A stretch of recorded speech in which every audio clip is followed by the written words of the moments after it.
Oh wow, hello glitch. Hi cat. Welcome, welcome to Purgatory again.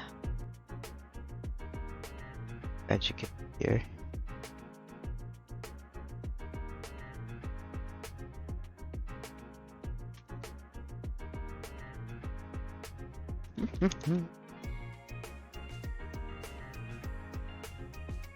Wow. Be with you shortly.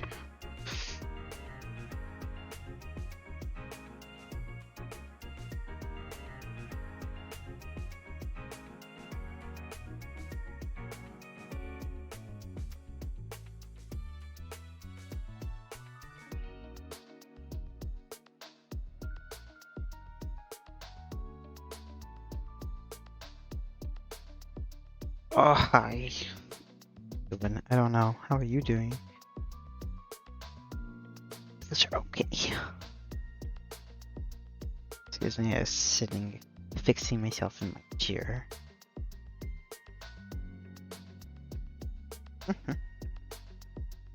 Doing good? Glad you're doing good.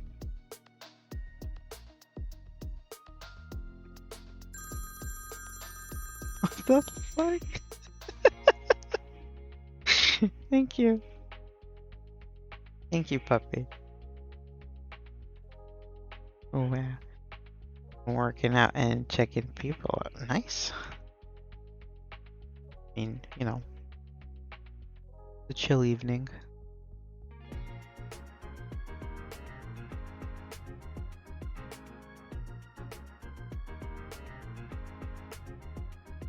Oh, we have a bit of a lineup tonight. So, we have the supper, and then we have some spooky stories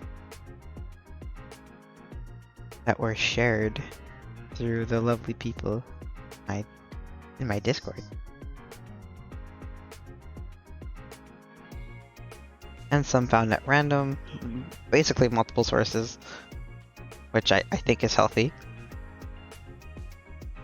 What else? And yeah, I guess we can jump right into it. Excuse me. Okay, so.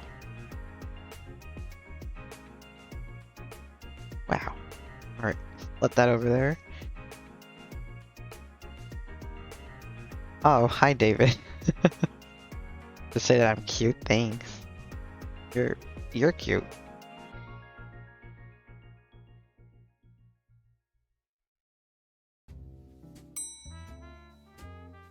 Ooh, Candy Husband. Hi, welcome to Purgatory. My name's Wick. Let me know how I can help.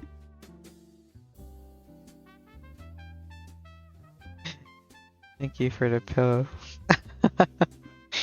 You're welcome, David. Well, let me know when you want to put in a notice for a new pillow. Meowdy, that's cute. That's clever. Can't say though. Alright, no problem, David. Thanks for coming by. And thank you for joining the clientele, Candy.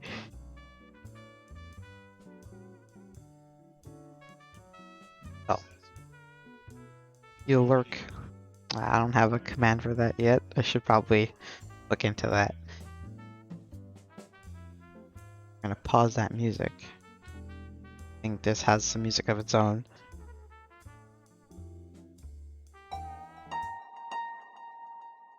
Let me know how the music is for you guys.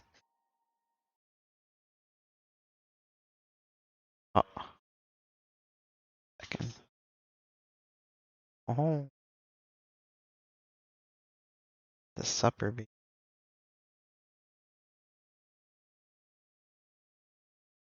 Because, yes. Glad. Okay. Go. Gonna go new game.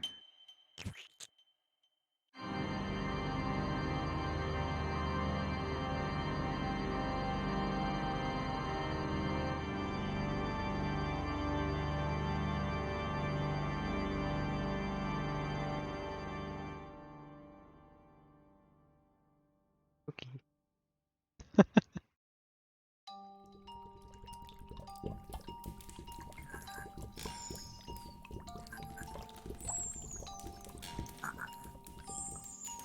Miss Appleton,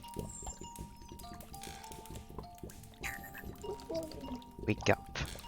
Oh, she's sleeping. Oh, cute. Love that for her. I'm sorry, Miss Appleton. I know your old bones are tired. Things were so much easier before, weren't they? Oh, oh, they were. But there's no time to rest. Look at the time. Oh, oh shit. Customers will be arriving anytime now. And we don't want to keep them waiting with empty bellies, do we? I agree. Now, yes, hospitality is key. The special sauce. We get to like embers. Oh, the tongs. Okay. We gotta pick up embers with that, huh? I have no clue what it is. Okay, and then we gotta put that in. No, we gotta put that in the oven. What am I? In there? No. Solid wax. You have to. Jeez. Oh, light the candles. Okay. I know it's dark in here. That will make it much more inviting. Alright, let's get some fire going. Doorbell? That's cute. Oh wait, does my thongs? Will this... Is that how it's gonna work? Oh, cute. Yes, I love the atmosphere. Oh yeah. Well done, Miss Appleton. Now we just have to wait for some starving souls. Woo woo. Empty water. Okay, I guess we want that. Empty pot. Empty water jug. Oh, we filled. Oh, we took wax. Okay. Do we mesh? We don't mesh. Okay. I have such a soft heart for indie. Spooky. Oh, do you hear it? The horses growling stomachs. Okay. Here they come. Yeah. Gotta feed them, honey. Don't just stand there. Come on. Go. Think it could be them?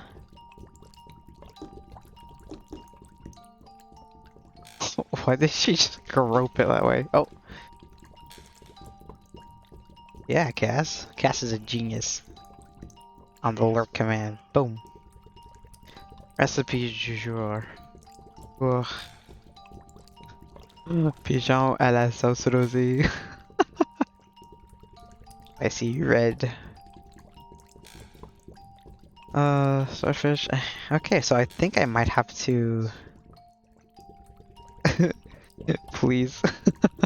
Me too, Glitch. Who are these guys? Customers. My customers. Yes, they're hungry. Look, the chest. These are the men we've been looking for. Let's find them a place to sit quickly. Okay. Okay, we're gonna feed these guys. No problem. So what would the gentleman like to start with?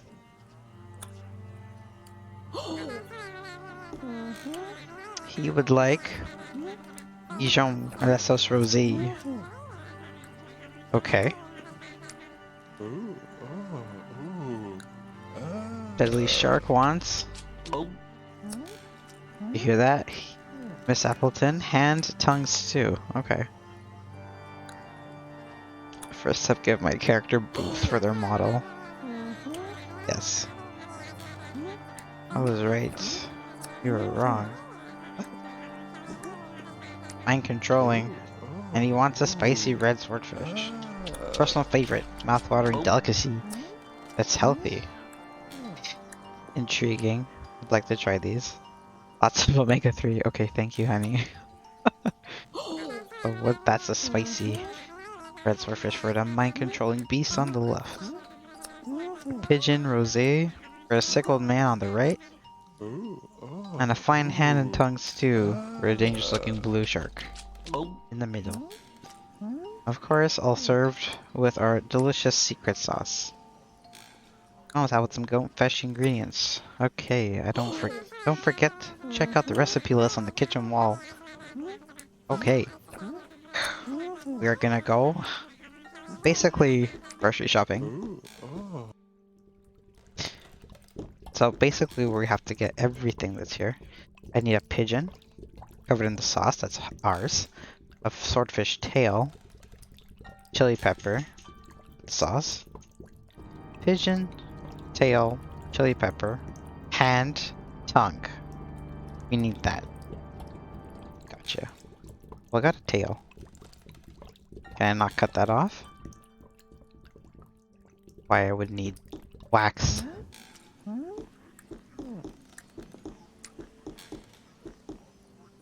Be patient, Miss Appleton, be patient. Okay, so that'll be our prize. Well deserved, I assume.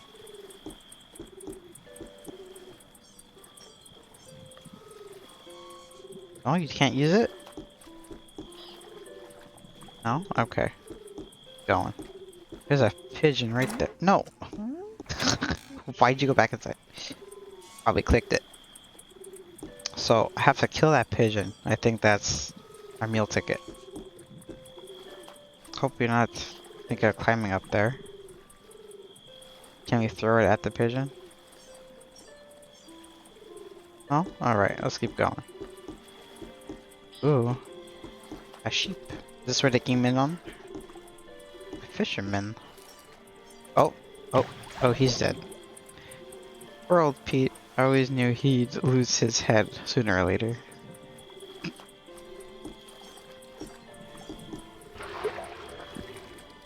Oh. A wet boot. Awesome. Okay.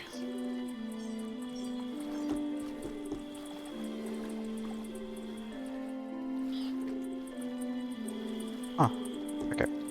Let's go back. I think I might have not picked up something.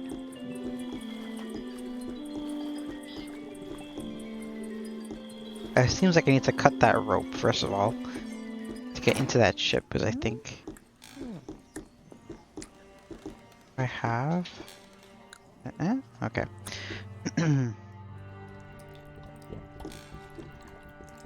No, we're not picking up nothing here.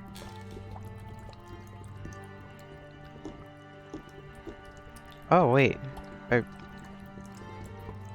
No? What boot? No.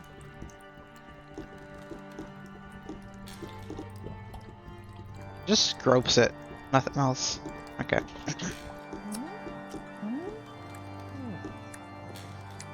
Okay, they just repeat their meals. Okay, so nothing to do with them. Nothing about the chest.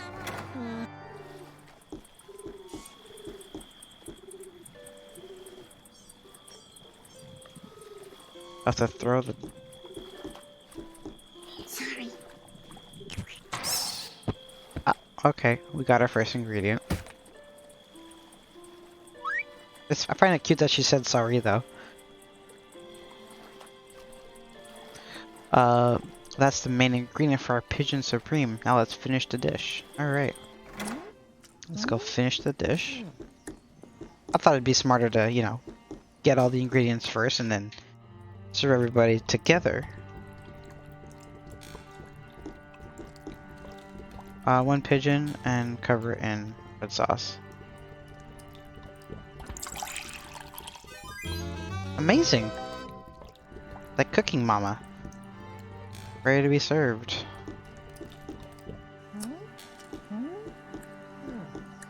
Let's serve. I think it was him, right? Yeah. Pigeon.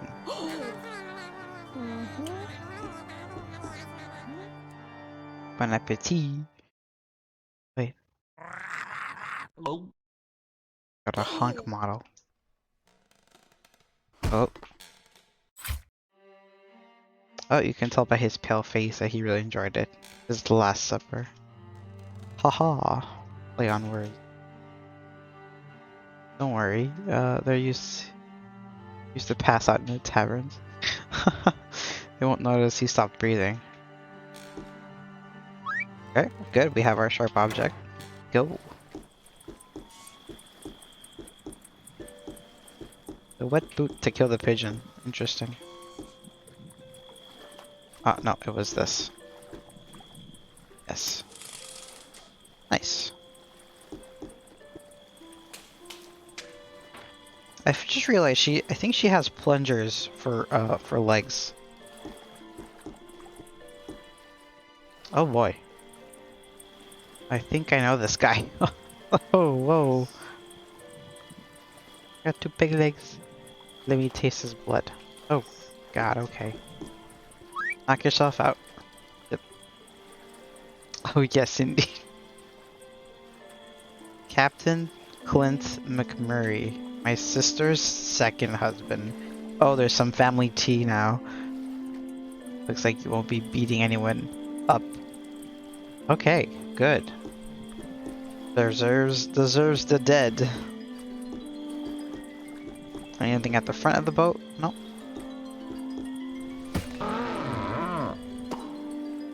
Oh boy, wait, she knew him by the taste of his blood. Interesting. Collect some water, I guess? We have a full water jug. Okay. Oh, the chili pepper, we needed that. Seedling. Completely parched. Nice drink. I'll have to find it a nice drink. I think we just did.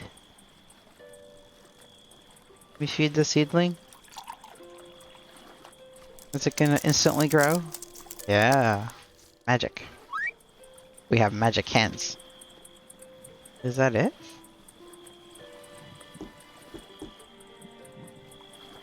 Okay. Cool.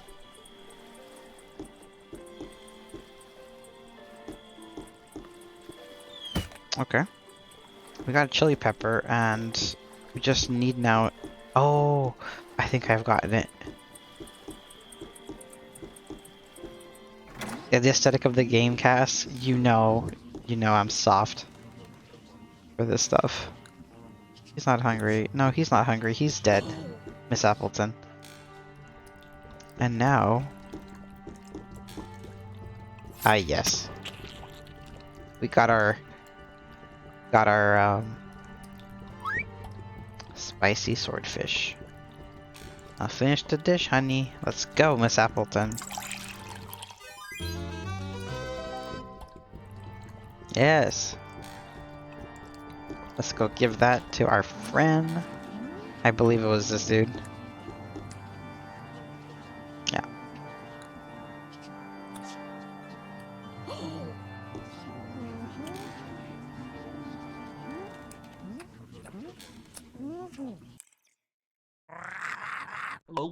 I think it's in the sauce. Oh, was it too spicy? Oh, we get his tongue. A satisfied stomach and... Oh, wait, this? Delectacine is a pleasure... I don't know if I said that word right. Okay. You get it, Miss Appleton? It's funny. Go on, laugh. Wait, who's talking to her? Is it us? Got keys and we get our tongue. Okay, good. I forget the last one. Was it just tongue and hand? Yeah. Plump hand and a slimy tongue. Gotcha. Got our slimy tongue. And with our keys now, we're gonna go and unlock that door. Yeah.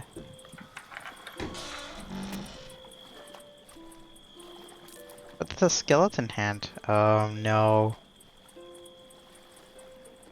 Okay. That would have been nasty as hell if that's what she had to do. Okay. The lever? No?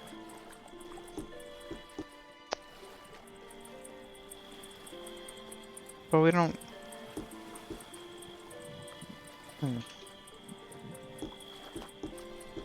It didn't tell us to finish the dish, so I think we're missing something. We'll try that out anyways, though. But there's something that lever is an option, so... But we have to kill him to get something, so... No, he's not hungry. He's also passed away now.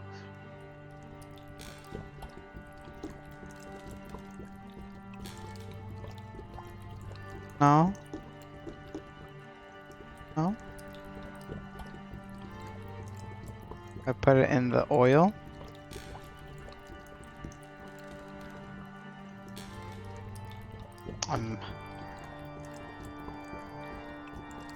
Solid wax. Solid wax. Oh, the pot, the pot. Yeah. Now we can dip it. Yes, that's made it plump. There we go. Chef Ramsay, Bubby. Perfect. The main ingredients, yes. Amazing. Yes!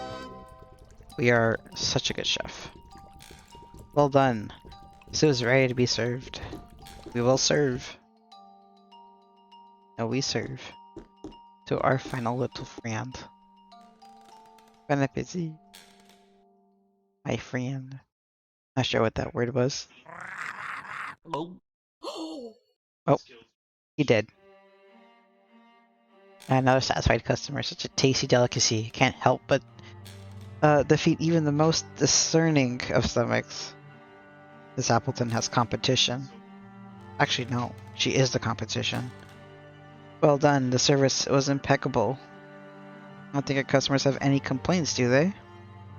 I think they're dead, honey. Great. Now, let's clean up this mess before the stench gets the attention of authorities. Okay. Not hungry? Alright. Can we open our chest? No? Okay. Whoa. Right outside. I can't go that way. Excuse me. Oh.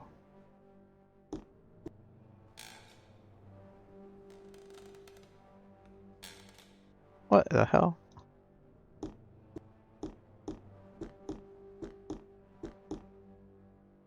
Great idea, Miss Appleton. We will will be useful. Carry the bodies.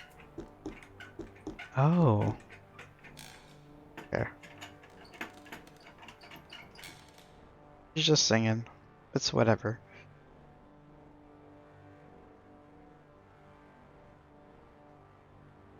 And fathoms deep on the road to hell. Yo, and a bottle of... Oh, here you are. What?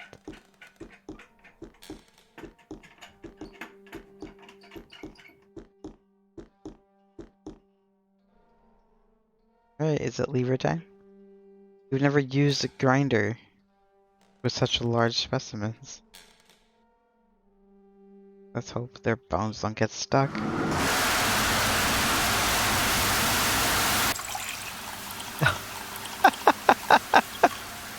The red sauce! Well done, Miss Appleton. You performed diligently. Oh.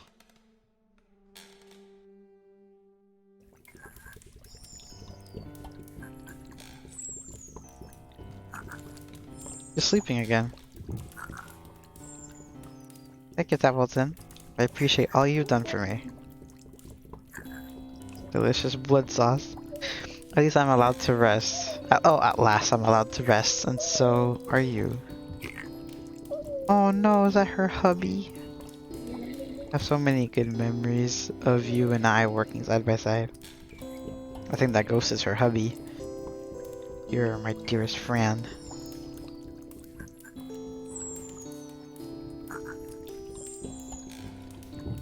Oh my god, they attacked them. This was a revenge story. When those beasts dragged me out of our kitchen, I knew I was done for. Oh no.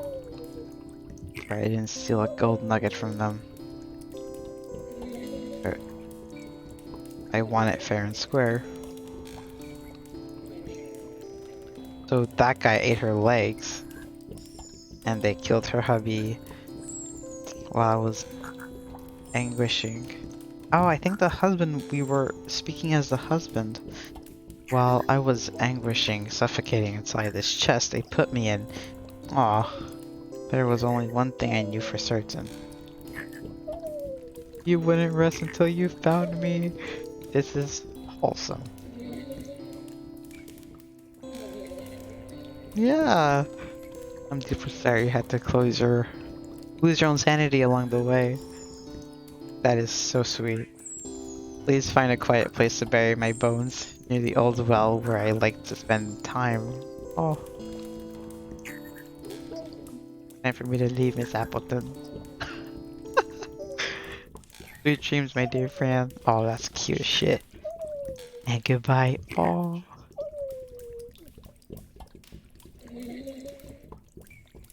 Oh, that's sweet.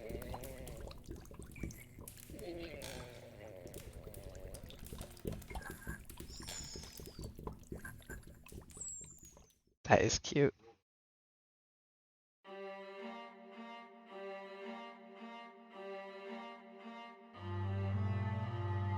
A cute little short game. Just before our spooky stories. Which will have, you know, jazz in the background. Because we're in Purgatory.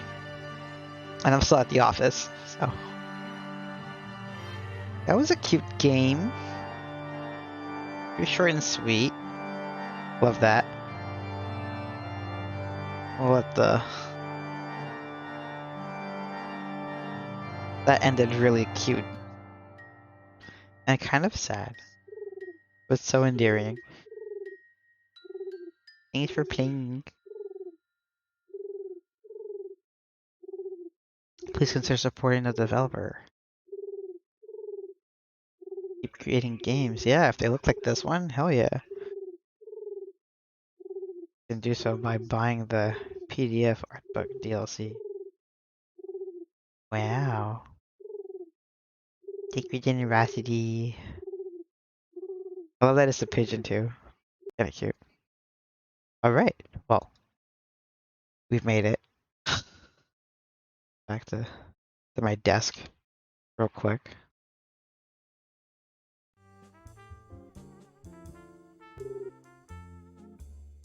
Okay. So.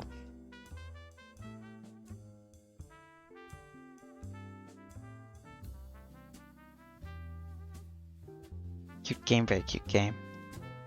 Now, we have story time.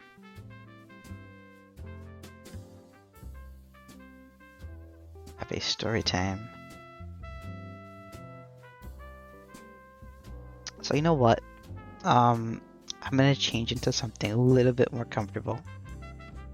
And we'll get right on with it, okay?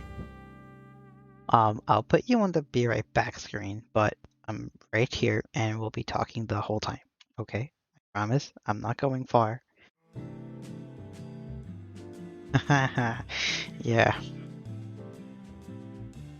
You're just gonna get a little cozied up, okay? Nothing too crazy there.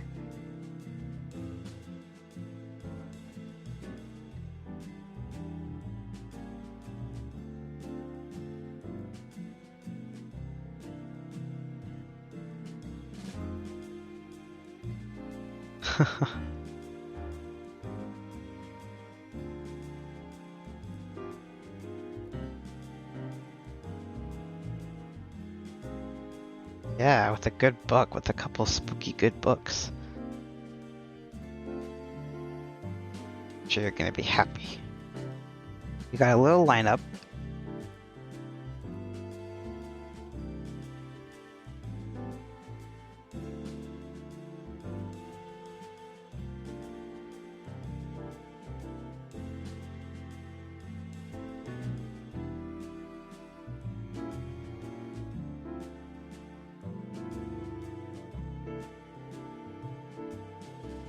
we're gonna have a couple good books because, well, we have a couple sources.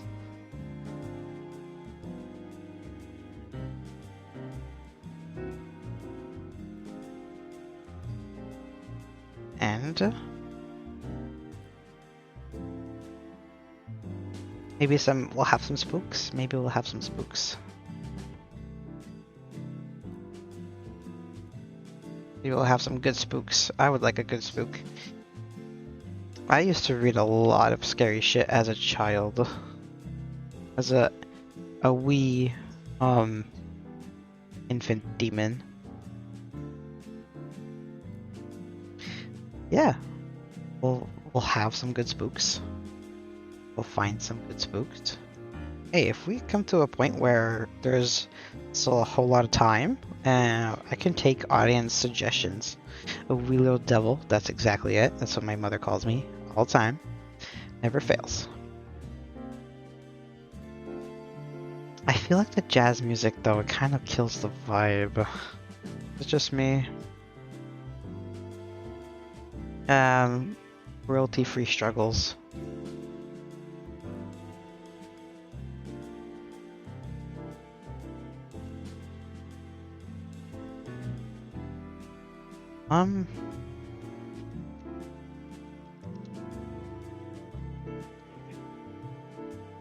It's Halloween sounds. It's kind of cheesy stuff. I wasn't prepared on the music side. Are we okay with the jazz? Is jazz doable? Let's see if I can. Let's see if I can do this. Spooky.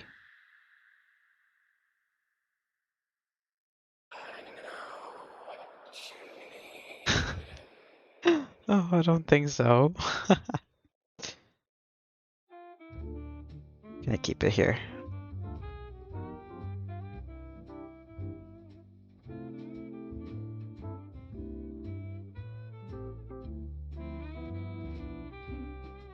Are we still here? I'm gonna jump on real quick. Ready? You ready for the reveal?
So.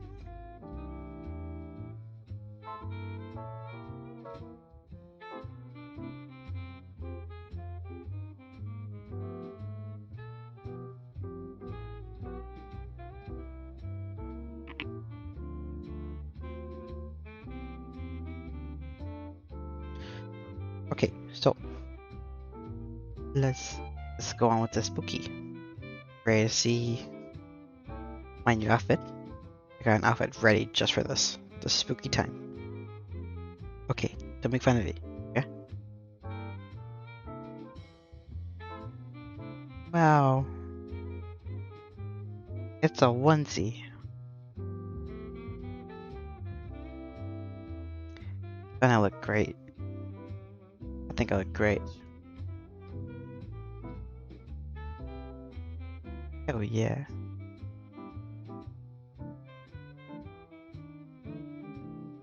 So then, have a couples. I want to make sure some people are here for this. I thought they were so excited for this.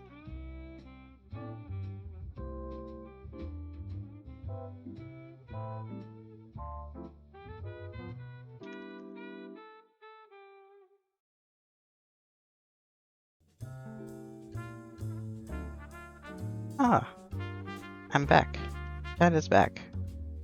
There we go. It was weirdly connecting this whole time.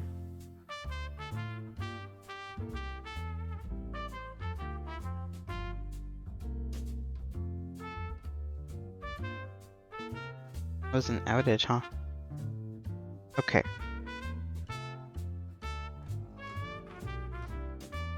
Awesome. Oh, but I do think the spooky music would probably help this.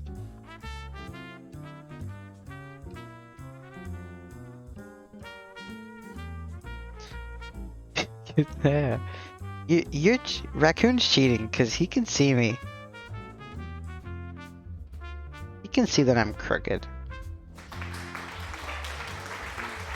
The Blue Sally stuff. Is that copyrighted though?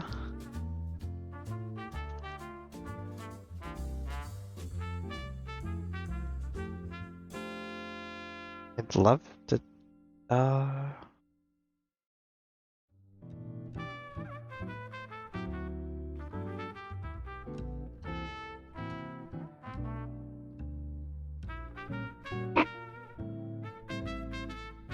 think it was an R.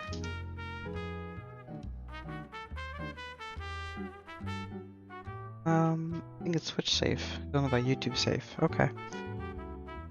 I mean, the best I can do for this moment might just be a quick copyright-free spooky.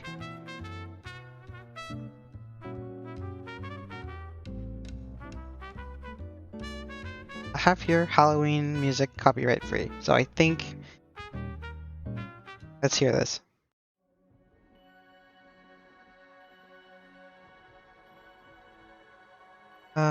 Free for YouTube and Twitch. Oh, sure, no problem. For now, I found this. It's a little poppy, though. Like, it's a little. I don't like it.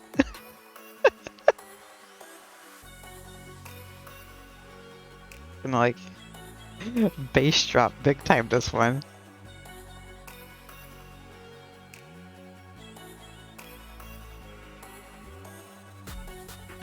It's so weird. This is gonna drop so hard.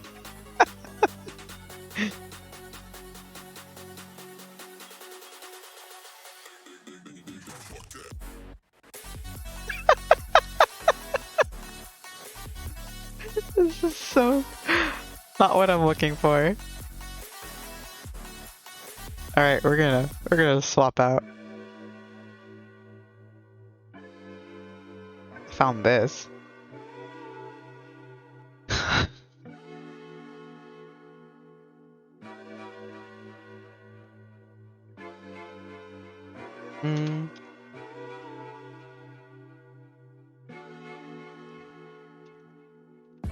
That was a hell of a bass drop, wasn't it?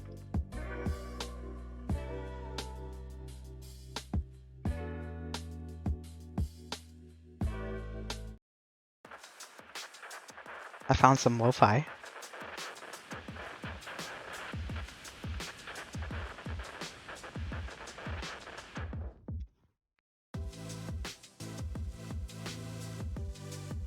I find this too happy sounding. This is copyright free lo-fi also. Very low. think I'll cover. Do ya? Do ya? Oh my gosh. Let's have a listen.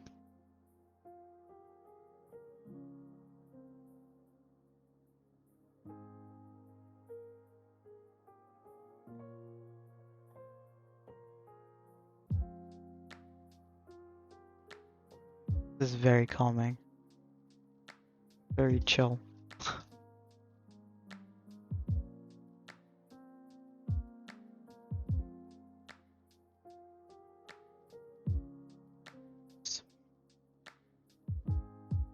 Um.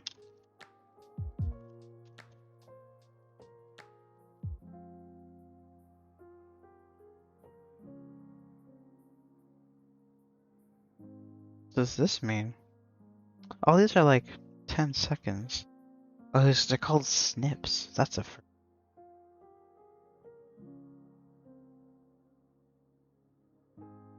Huh. Let's hear what this is. That's only one. That's a bit intense, isn't it? But I looped it and scared the crap out of my D&D party. Okay, I know I can probably, okay. Well, we're gonna hear probably a YouTube ad, so let us bear.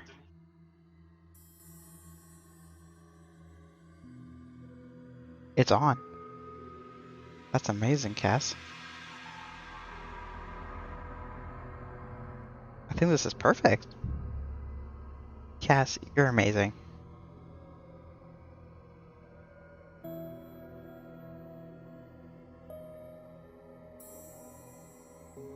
Oh yeah.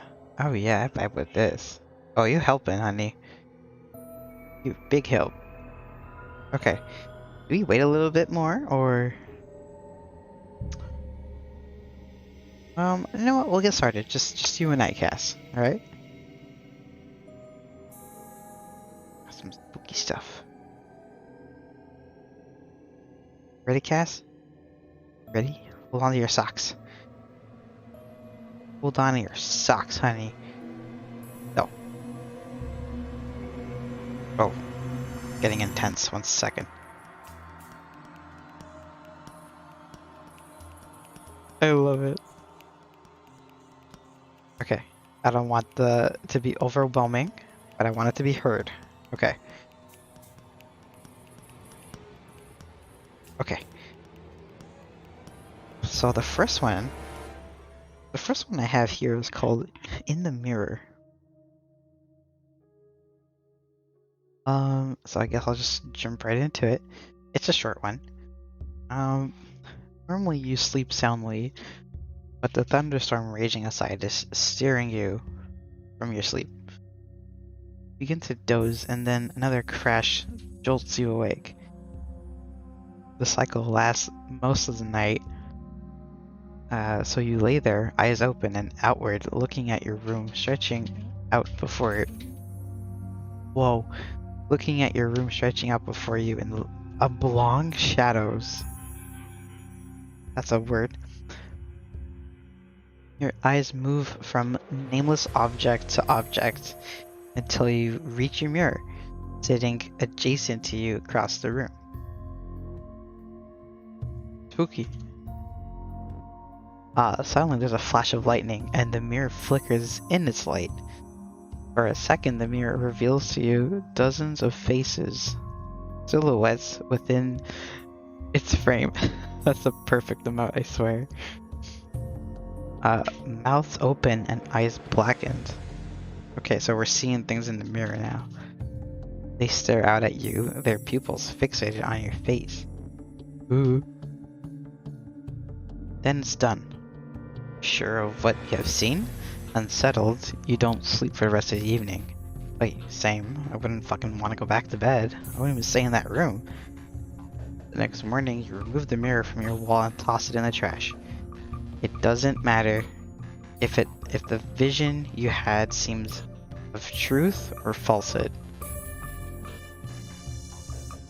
Wanted to be rid of that mirror. In fact, you scrap every mirror in your house. So, the whole 9 yards. Weeks pass, and the event of that night falls into passive memory. You are spending the day at your friend's house. It sounds like me. You spend the day at your friend's house, and you need to use the bathroom. While you are in, uh, while you are in there, the faucet starts to run without you touching it. Taken aback by this, you do not yet act, trying to reason with your paranoia. Same. The water starts to steam, and a skin of moisture covers the mirror above. You're watching intently. As words form, please return the mirrors. We miss watching you sleep at night. Da-da-da.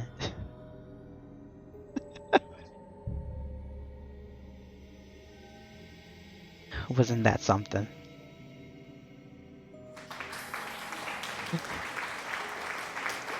I hated that. It was creepy. Paralysis demons, yeah. Pretty much. Okay, so we have the mirror. Alright. The music okay? Is it getting intense? Okay, so now we did a little bit of Redditing. The thing with Reddit is most of the stories are pretty lengthy, which is not a bad thing. But let's see. Oh, here we go. We have this one. Okay. There's no title of this one, okay? But during the war, a soldier faithfully wrote his mother every week so she would know he was alright. Until one week she didn't get a letter and immediately began to worry. Within a couple of weeks, she got a letter from the army saying that her son had been captured and was being held in a prisoner of war camp. And they assured her that they had no reason to believe the American prisoners were being mistreated in any way. A few weeks later, a woman finally received another letter from her son. It read, "Dear Mom, try not to worry about me. They are treating us well and I'll be released as soon as the war is over. Make sure that little Teddy gets the stamp for his collection. Love you, Joe." Okay. This woman was overjoyed to hear the news, but was confused because she had no idea who little Teddy was. Uh-oh. She decided to steam the stamp from the envelope and have a look. When she did, she saw that written on the back of the stamp were the words, "They've cut off my legs." Oh noes. Oh noes.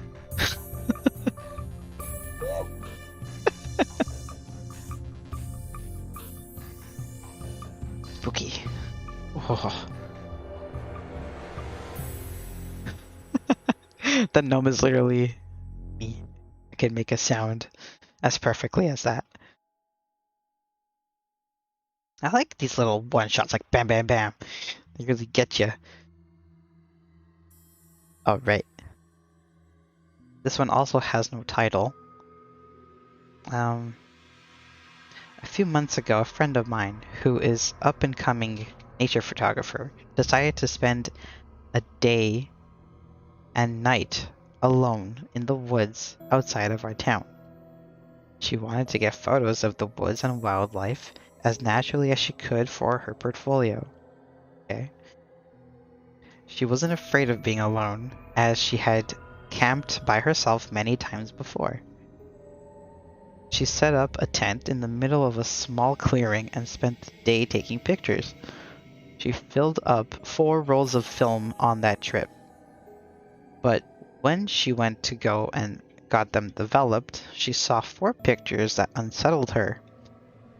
These 4 pictures were taken from inside the tent of her asleep in the middle of the night. Ooh. Oh no.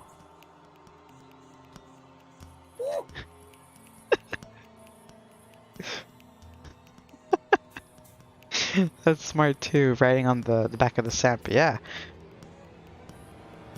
One step to your problems. I believe I might have a lengthier one, but this for now.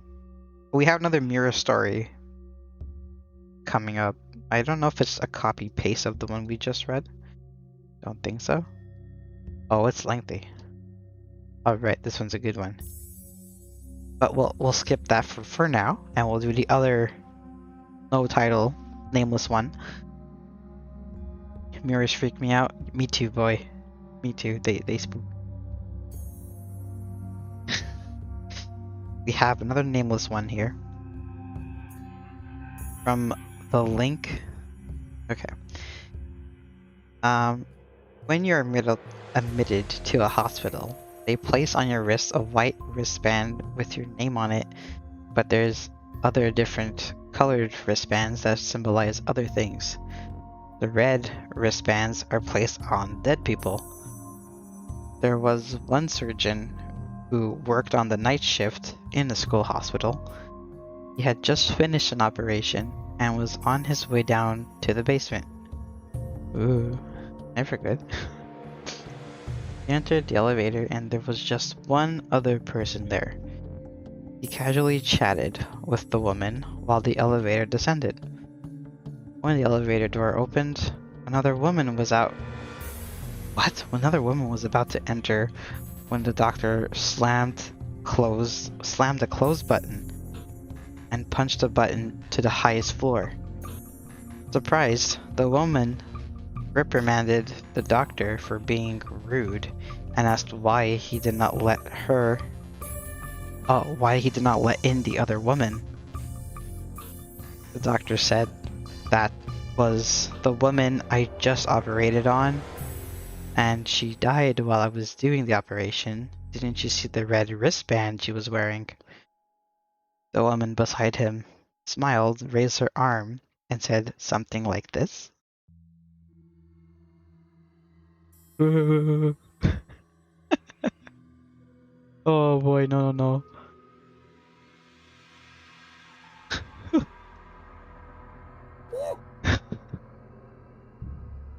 A little whoop. That's a little spooky, actually. The little hospital ones are, yeah, yeah. A little whoop. The little hospital ones like that. It was spook. Some of them, though, I've noticed they're very telling. Like they're predictable.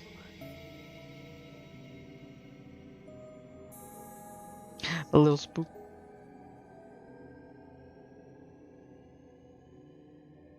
I got this one here. It's called "Don't Turn on the Lights." I think that's the part of building. Yeah, I think it's all the suspense. So this one's a little lengthier. It has a title, and it's called "Don't Turn on the Lights."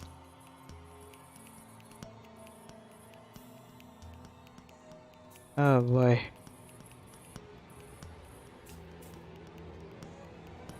Ready.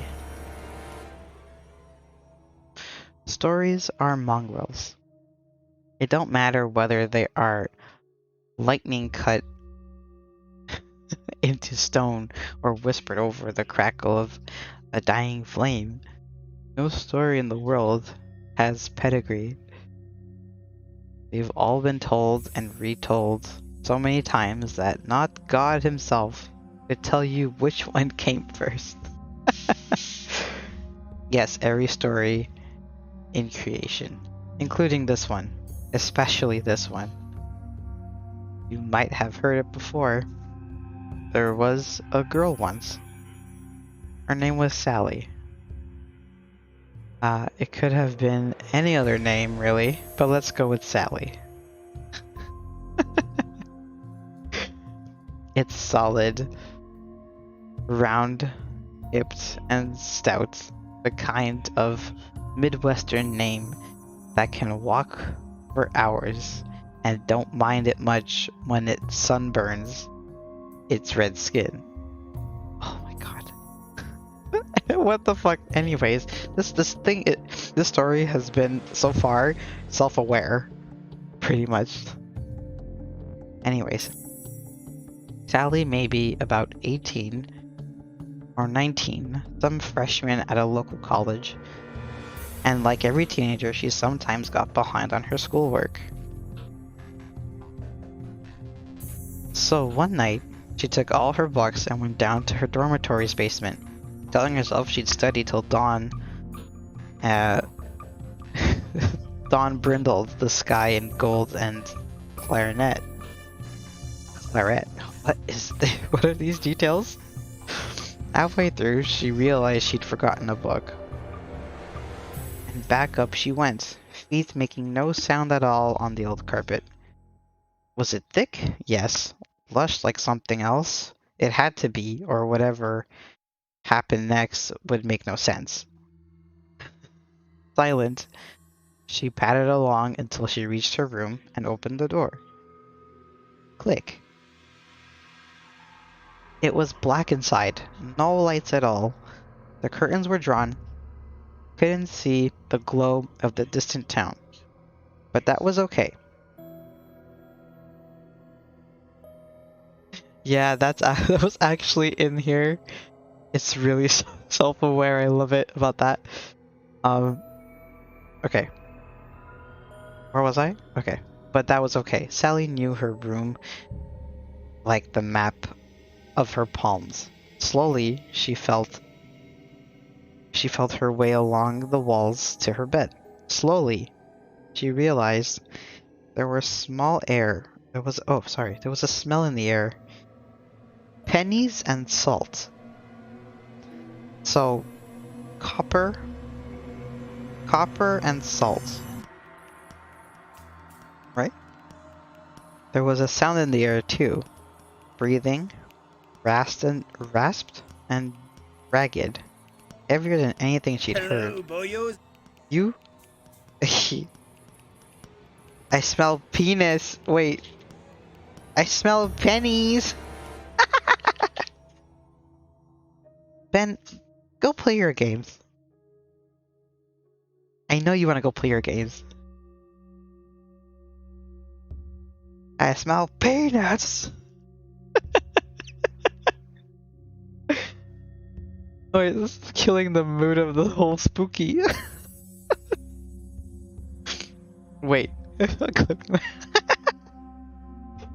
Okay. So, raspier than anything she's heard. Sally knew the beat of her roommate's breath. It wasn't it. Wait, what the hell? Why do you know your roommate's... Anyway. Okay.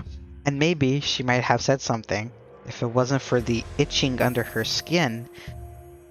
Something that whispered, this isn't alright. So no one spoke, but she felt something like, something's not okay. So Sally didn't. It was late, and she was tired, and it was probably just her imagination. Thus, decided, she got what she needed, and clicked the door shut behind her as she left.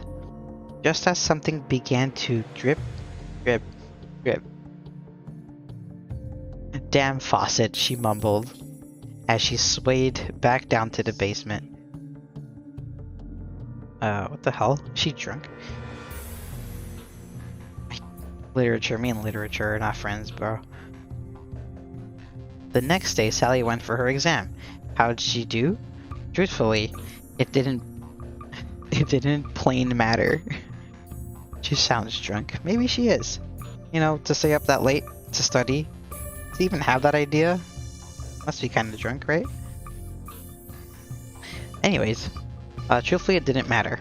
She took her examinations and then went home. Feet crunching across dried autumn leaves and cobbled stones. That's cute. That's a mood. I would love that. Into the dormitory, she went up the spiral staircase, uneasy feeling going down her spine.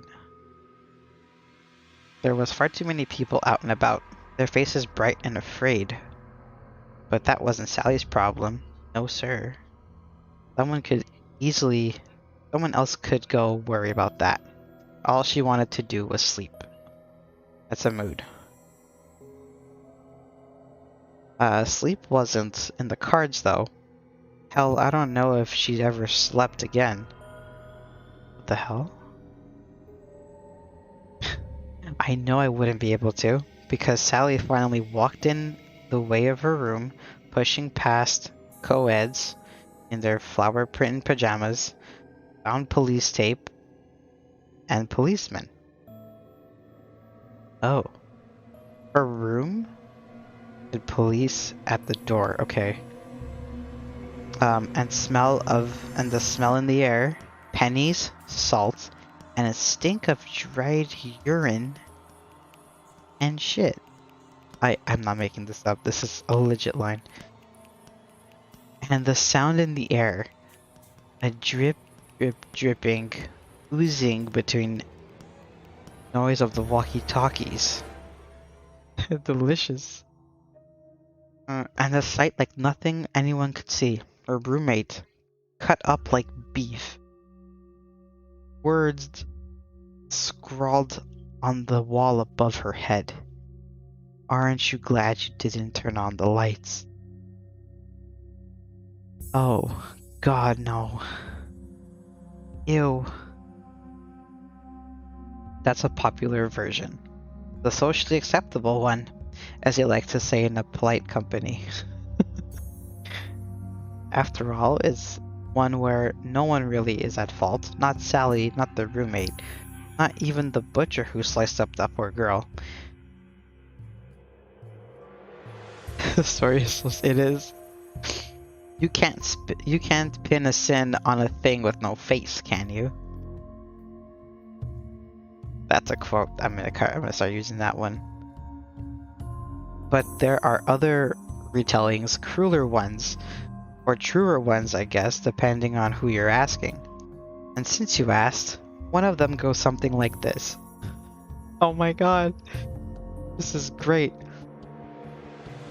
So it's basically the story again, but I think with less filters. Or, yeah, different retelling.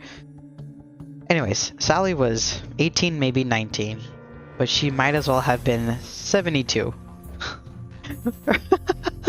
This is supposed to be a scary story, but Jesus Christ. Hers had not been an easy life, although it wasn't for me to explain how. That's another story, and also not mine to tell. The savagery, it's really there. But she survived it, or at least some of her did. The girl that shambled into the college was one part of Sally. 3 parts grit and 9/10 rage. The world hasn't been fair to the poor child. It could have been worse. It could have been Sally who'd been taken a murderer to her bed. Sally who'd been pushed down onto the covers with palm over her mouth. Sally who'd laid there twitching as someone carved a smile under her chin. Now, I bet you're wondering, how'd Sally know about all that? Who knows? Because she was there, of course.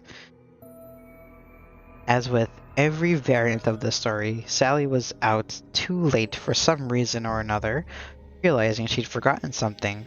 She stumbled upstairs to her room. In the popular version, all she heard was breathing, a drip drip dripping to tell her that something was wrong.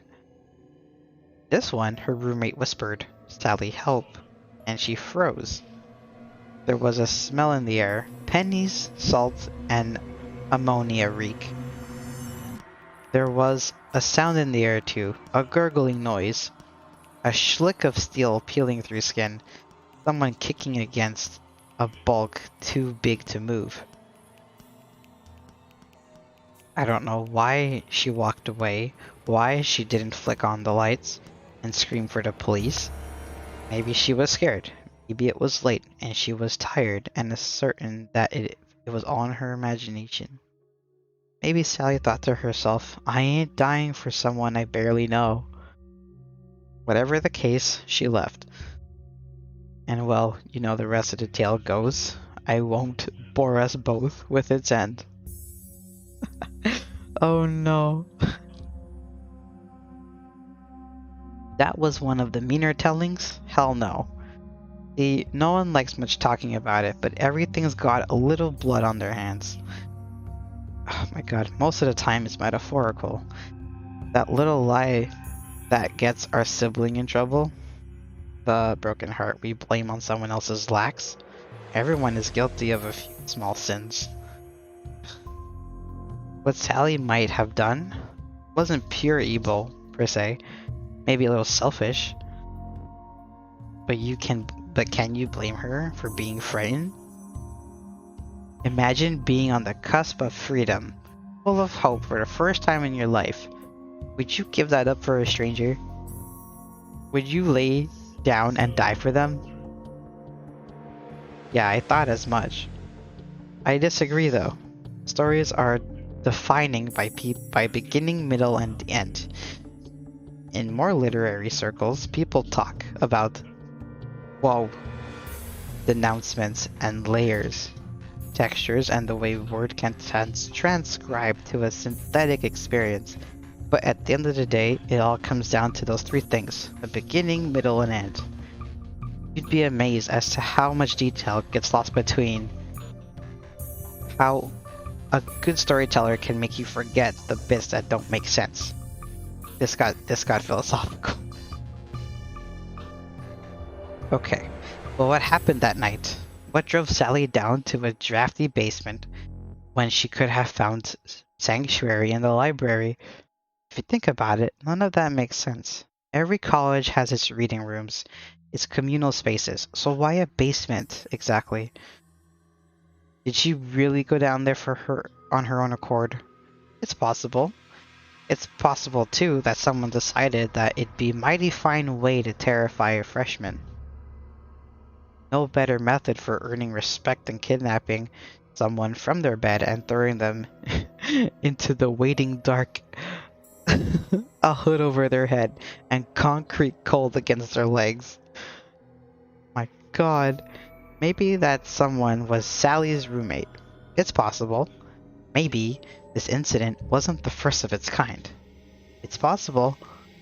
Maybe, as Sally sat crying in the basement, too afraid to call out, something wormed out the shadows.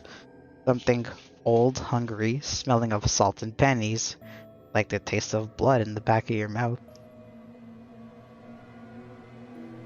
Maybe the thing said to Sally, "What's your heart's desire?" And Sally, too full of grief to think straight, replied with something that she would regret. That's possible too. This is kind of fucky now. Is that what really happened? Don't ask me. There's only two people who really know, and one of them might not even be called Sally. Truth is, I don't think anyone gives a shit either. With stories like this, all people want are their bones. People like putting their own spin on things. Can you drink my water? Alright, we're gonna pause, because I am getting dry. I like the face I make when I drink. It could have gone a number of ways, this tale. A lot can happen between the main events. Did Sally run straight out of her room? Did she listen for a while? Did she tell her roommate to be wary, to lock the doors and watch out for strange faces? Did she know the assailant? Was there an assailant? Who knows? Still, before you go, let me tell the version I like best. It's one of the few... It's one that few know and fewer care for. But it makes the most sense to me. Or maybe, I just like my stories bloody. Okay, so now we get the author's favorite part of the story. Kinda like this one. Kinda pulls you in for a bit there. So, to retell the story, Sally was 18, maybe 19, a freshman like any other, full of hopes and newborn ideas and dreams. The future had never seemed so bright. There was just one problem. Because of circumstances, she had to share a room with someone she knew, someone she didn't rightly like. It might have been her sister. The records aren't clear on that. A cousin, possibly, or her mother's best friend's favorite daughter. Well, who the hell knows? One way or another, it was someone whom Sally just had to play nice. She tried. Oh, she tried. In the beginning, Sally did her absolute damnness to be civil with that other girl, but you'd only drown that poor horse if you forced it to drink. Forced it to drink. Their relationship took no time at all to ripen to hate, sourced by the need to suffer each other's proximity, both of them jostling for space neither could afford. Still, it was almost bearable for a while. Then Sally's property started to disappear. Her food, her clothes, research texts, little odds and ends. Then Sally's father died. Her roommate used the news of his suicide, or unaliving, against her, ransoming Sally's reputation. It got worse from there. Sally stayed quiet, but you know what they say about people like that? And this wouldn't be so bad if Sally was ordinary. But she wasn't. No, sir. She had a bit of witch in her blood. My god. Which to say that she had a little too much. Okay, she's a witch. Sally's a witch. Sally had just enough power to talk to things. Talk to the things the wise leave well alone. So she did. One day Sally decided that she had enough and went into the dark, carrying the hairs of her roommate's brush. True enough, there was something there waiting. She fed it those long black strands one at a time, saying nothing throughout, only smiled when the thing politely asked for more. The next day she came back with nail clippings. This went on for a time.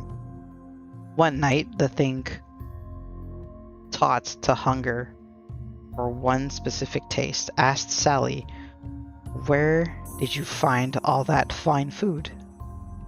Wait.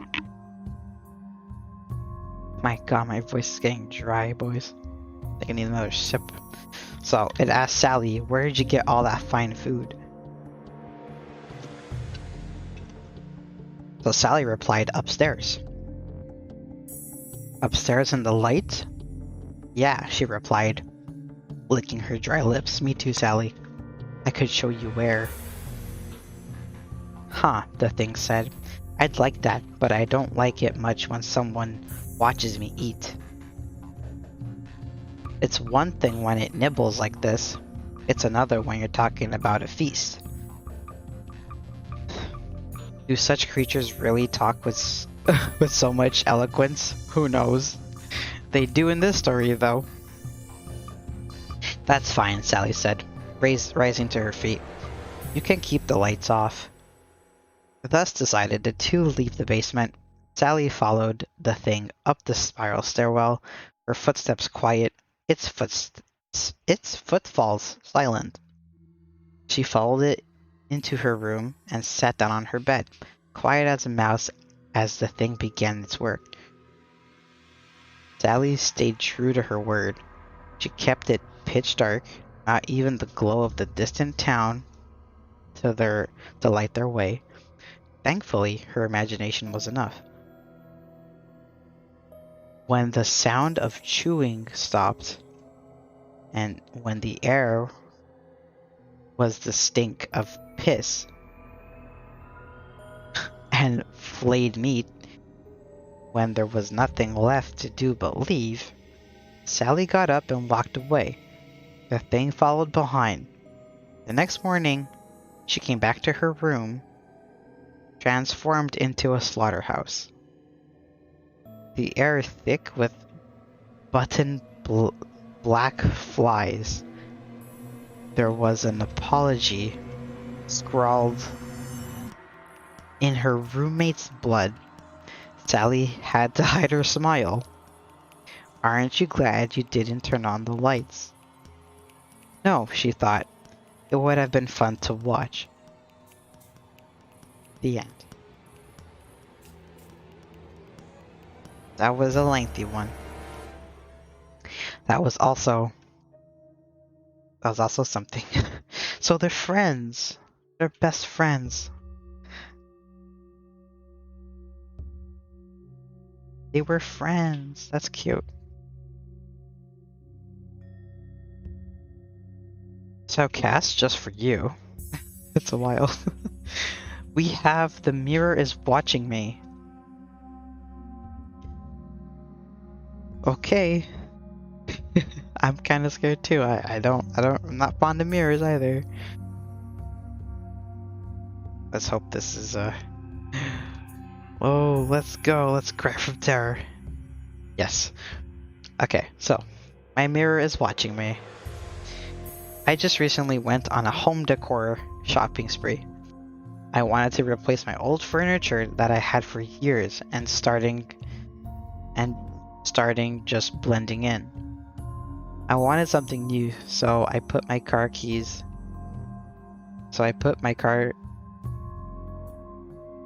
Oh my gosh, okay. The words just went scrambled. Let me restart that. I just went on a home decor shopping spree. I wanted to replace my old furniture that I had for years and starting just blending in. I wanted something new, so I put my keys in my car and went to the basic places where you could find such things. Home Depot, etc. I spent hours just finding out what to buy from my savings, and before I knew it, closing time was approaching. I went to stand to make my orders with a large smile. I was headed back home with my 2 dogs, my cat, and my girlfriend. Okay, so the whole family's in the car. It was already pretty late, and unusually in this area, there was a huge traffic jam. I spotted this off-road alley big enough for a cat to fit, and the GPS told me that the road could be a shortcut to my home. As I drove by the little village, I stopped because I saw an old lady at a garage sale selling some house items. Once again, it was pretty late anyways, and I took my chances on getting something unique for my house that wouldn't cost a fortune. That's valid, honestly, but I greeted the old lady and looked around the old items. I pretty much looked the whole time like I was at a museum observing things. The old lady kept to herself, and once in a while she murmured something loud enough for me to hear her, but quiet enough for me not to understand. Is she like praying? Oh god. In the end, I observed this mirror from the Victorian era with beautiful wooden engravings, and as I set eyes on it, I asked for the price and left. Writing incantations, yeah, definitely. As I expected, it was only $100, and that's abnormal for a historic item that would usually cost a fortune in an antique shop. I arrived home and placed the mirror on the wall. As I got a kiss on the cheek from my girlfriend, the night ended like any other night. Or so I thought. I woke up to the sound of breaking, angry... Oh god, okay, punctuations were terrible. I woke up to the sound of breaking. Angry, I stormed down to the kitchen thinking that my cat was the culprit, since he loved knocking down plates or bowls when me or my girlfriend weren't looking. I went downstairs, and there was nothing to be found except my cat sleeping soundly on the couch, and a random plate on the floor. When I just wake up, I'm just one of those bruisey, wobbly things that can't even do a simple task in a decently short amount of time. But I swear, in the corner of my eye for a split second, I saw a shadow or something, and for that whole night, I couldn't brush off the feeling that something was very wrong. Lucky for me, it was a Saturday, and when I woke up, I took a broom to clean up the mess from yesterday. But to my shock, there was nothing there, and I just had to stand there like an idiot with a broom in my hand, staring down at a spot in which I could have sworn I saw a broken plate last night. My girlfriend kept poking fun at me with remarks, "Glad you decided to do the chores so early," and just statements like that. But I could have sworn on my life that it was real. As freaked out as I was, I just went in my office and started on a project I had due in a month, just to get my mind off of this. Okay. I took a nap as I couldn't get 1 minute of sleep last night, but something was drawing me towards that mirror. I can't explain it in words, but I just dreamt the mirror was everywhere I went. I knew very well that my girlfriend going blankie mode. That's why I'm in a blankie for the scaries. Okay. I just dreamt that the mirror was everywhere I went. I knew very well that my girlfriend wouldn't accept my bullshit excuse of "I'm scared of a mirror because I saw it in my dream." That's not so supportive.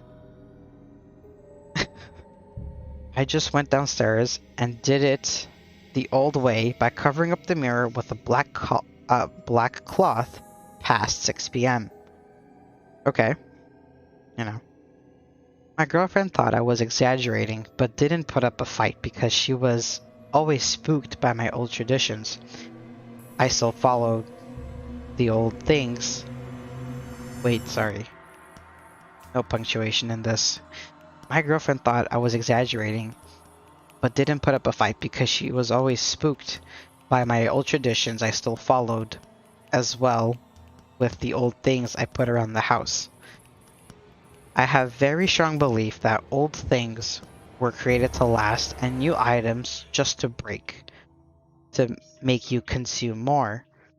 Well, I took it upon myself to cover the mirror every day from then onwards. I mean, fair. I did the right thing. Things went back to normal shortly after, but one day I had to leave because of a business trip, and I advised my girlfriend to either keep the mirror covered 24/7 or follow my ritual of putting the cover on during the time intervals of 6 p.m. to sunrise. I could see her initial rolling of the eyes while saying a sarcastic "understood." But I was dead serious and assured her of it. I'll watch her. She's not gonna have listened. Blank mode, the mirror. The mirror to prevent the demons from getting out. Best way to do it, honestly. I was gone for only a week, but when I came back, everything seemed too normal. She was almost copying her own behavior, and it creeped me out even more that she didn't cover the mirror, and it was already midnight. While coming closer to cover it, I saw a faint shadow, just like the one I saw the night with the broken plate.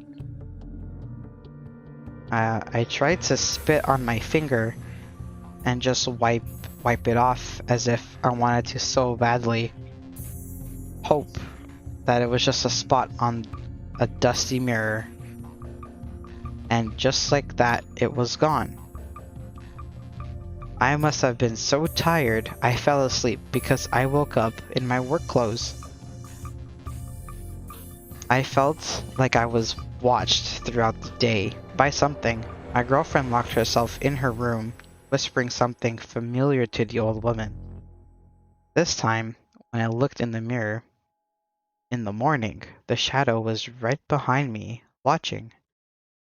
I know that whatever I do, I won't get rid of it. I cracked the mirror. Now I hear voices. I threw holy water, and my girlfriend won't stop screaming. I burnt it. The crying stopped. The voices stopped. They are after me, and I don't know how much time I have left. I already hear my quote-unquote girlfriend calling me from downstairs. I know it wasn't her, because she never talks this deeply.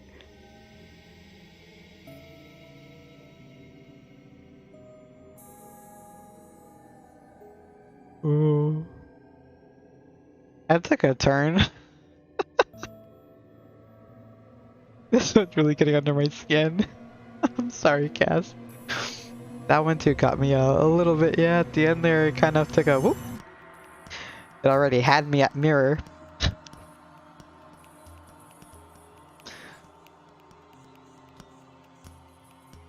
Holy crap.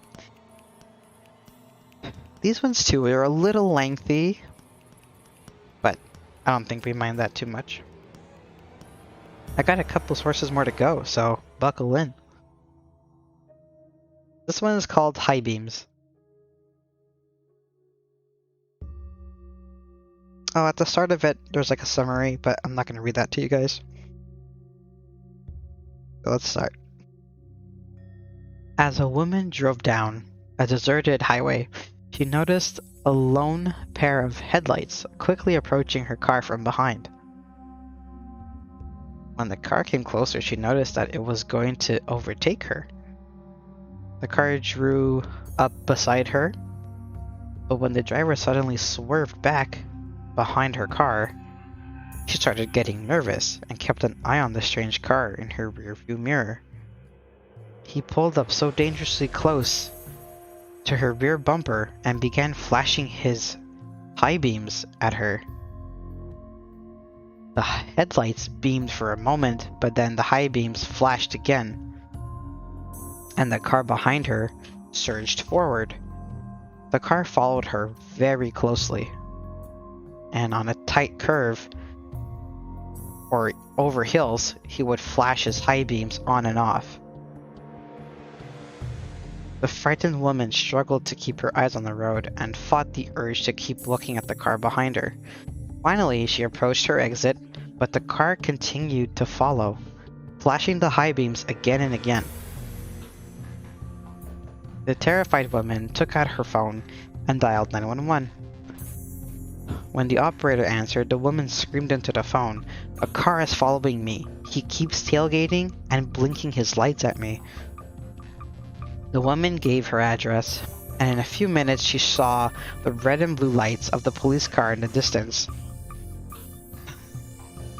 She breathed a sigh of relief as she pulled into her driveway, but suddenly the strange car pulled into the driveway behind her and began blinking its lights on and off like a maniac. The police car screeched to a halt on the woman's front lawn, and two police officers jumped out with their guns drawn. They pulled the man out of the strange car and forced him to lie down on the ground. They then handcuffed him as he screamed, "There's someone in her car! There's someone in her car!" The two policemen suddenly pointed their guns in the woman's direction and fired. The woman screamed, but when she turned around, she saw the bloody corpse of a murderer fall out of her back seat. There was a large butcher knife still clasped in his cold, dead hand. The police searched her back seat and found duct tape, a blindfold, and a pair of handcuffs laying there. The woman realized that the man in the strange car had been trying to save her. When the police released him, he explained that as he pulled up behind her car, his headlights lit up her back seat, and he had seen a man with a butcher knife raising up behind her. Just as the madman was about to stab her, he flashed his high beams, and the figure would crouch back down. I flashed my high beams every time I saw him raise the knife, he said. The end.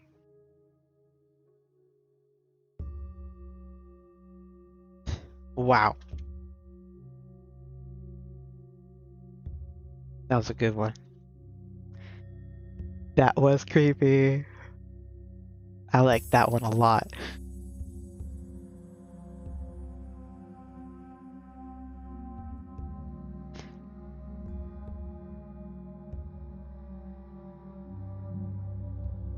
Alrighty, on to the next.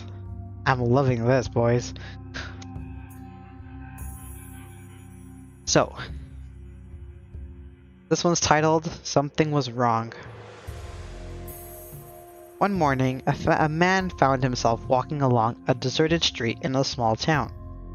He had no idea what he was doing there, or how he got there in the first place, or where he had been earlier. He didn't even know what time it was. He saw a woman walking towards him and stopped her. "I'm afraid I forgot my watch," he said with a polite smile. "Can you tell me the time?" When the woman saw him, she screamed and ran away. The man was shocked. A few minutes later, he noticed that other people were afraid of him too. Whenever they saw him coming, they flattened themselves against the building and recoiled in horror or ran across the street to stay out of his way. There must have been something wrong with me, he thought. I better go home as soon as possible. He hailed a taxi, and when the taxi driver laid eyes on him, he floored the accelerator and sped away. "This is crazy," the man said to himself. He couldn't figure out what was so wrong and had no idea what was going on. All he knew was that he was scared and confused. Maybe my wife can come pick me up, he thought. He found a telephone, called home, and expected to hear his wife's sweet voice. Instead, he heard a strange voice and answered him. "Is Miss Sullivan there?" he asked. "I'm sorry, she isn't," the voice said. "Her husband died a few days ago in a horrible car crash, and she's attending his funeral." The end. But yes, Cass. You got it on the money there.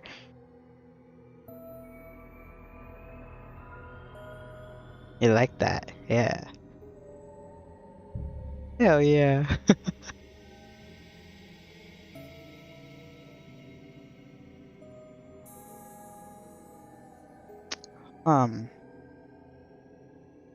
I have here a list of 8 short creepypastas. Now, do I read them all, or do I just maybe pick 1 or 2? Because I can read them all for you guys. I am a-okay with that.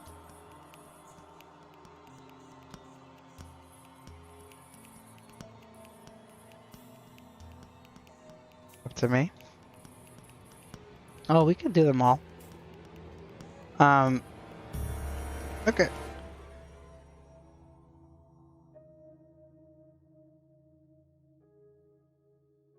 You who are watching offline? Awesome. Okay. So, this one's called Darkness in the Rearview Mirror. Oh, hello. Oh, Aurori Bun. Hi, welcome. Thank you for coming. This is Purgatory. How can I help you? We're in the middle of saying some scary stories here. We've done a couple so far, but we're still going. If you have any to contribute while I'm reading this, please send it over in suggestions chat, and I'll give him a read once we're done this. I'm okay with that. You made it, yeah. We're still here, baby. Probably gonna be here for a while longer too, so get cozy. Yeah, spooky stories. Hope you're okay with that. It's just like, you know, I'm gonna put a general disclaimer. These are spooky. Posture check, thank you, Cass. I am right now. So, where was I? These ones I didn't get to check completely, but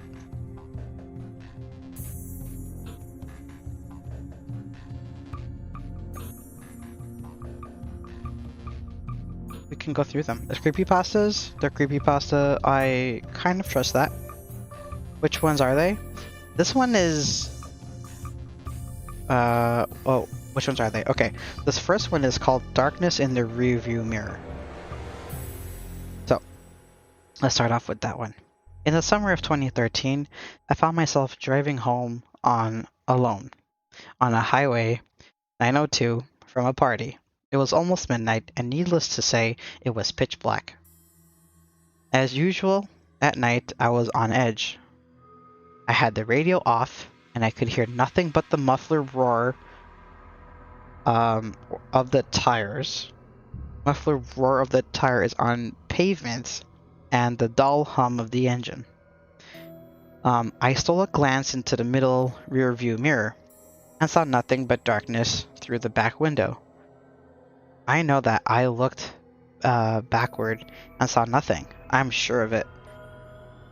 Just the seemingly endless blackness of the night.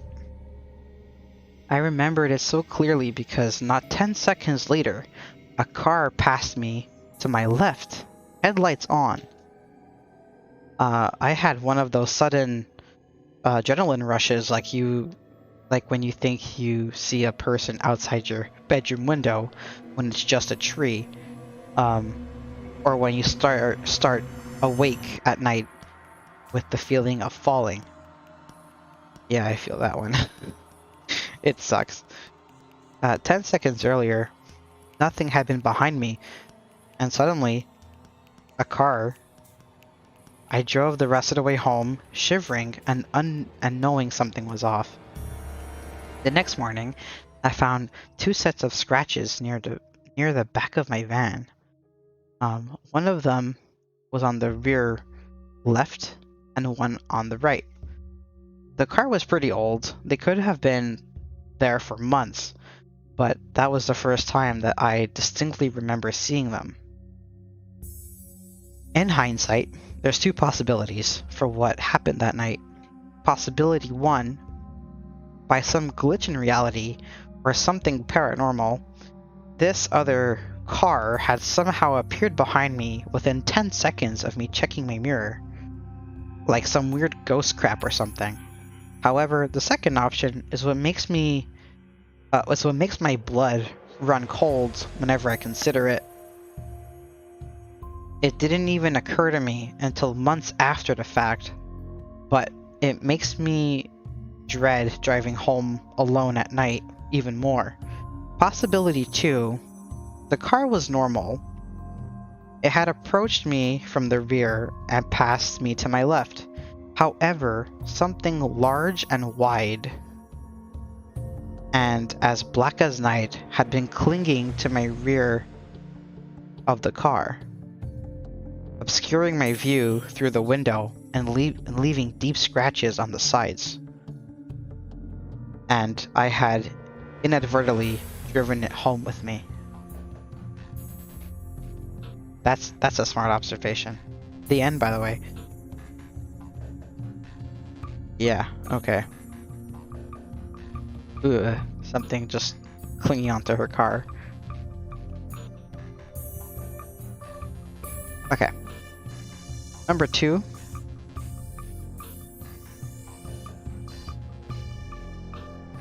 Number 2. Instant messaging. This one's called.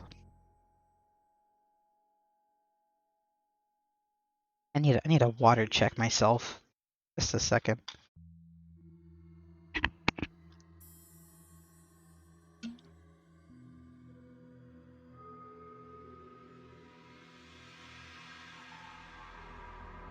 Hi. Hello. I'm not used to talking this much in general. Okay, well, it all started on the 14th night of March, the night of my parents' 20th anniversary. It was a wonderful sunny day, if memory serves, surprisingly warm for the beginning of spring. Doing really good, thank you. Surprisingly warm for the beginning of spring. The beautiful weather was perfect for the atmosphere of the day. Being married for 20 years is obviously a momentous occasion, so my parents had booked a table at our favorite Italian restaurant. Of course, this was a formal occasion, so I had my best suit on, and it was 5:33.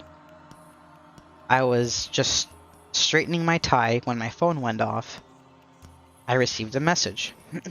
That's strange, I thought. That never happens. I checked the message. It was from Mom. It was quite a jumble of numbers and letters, but through the vocabulary stew, I could make out the legible phrases. Please help me. Um, it should go without saying that this worried me greatly. So I immediately replied, "Are you okay?" Just as instantly, I got another text which read, "Oops, wrong text." Sorry, pocket text. I sighed with all the relief I had and continued to prepare myself. A few minutes later, I received yet another message, this time from my dad. And I checked the text once again. It was a mixture of letters and numbers, with the phrase, "Please help me," concealed within.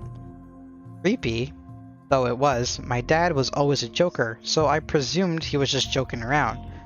Until I was sent another text saying, "Oops, pocket text." Now, this just sparked panic. Pure, unmistakable panic. Every half minute passed when I received... Oh my god, exactly half a minute passed when I received the same exact message from my sister. This could not be coincidental. It just couldn't. In a state of sheer anxiety, I started to run to the restaurant. I made it about a quarter of the way before I stopped. I was stopped by a police officer. "Main road is closed," he said. Huge car crash. This was the exact moment I realized just what had happened. I demanded to see the wreckage and a request I'm surprised was allowed. When I got there, it wasn't the remnants of the car that caught my eye, not the flames billowing from the destroyed vehicle. No, it was the horrified, lifeless corpses of my family. I asked for an estimate time of their death. All three of them were instantly killed by a collision at 5:32.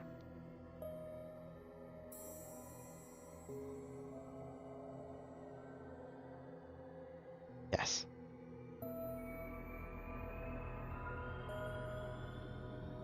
For context, reminder, he was getting ready at 5:33.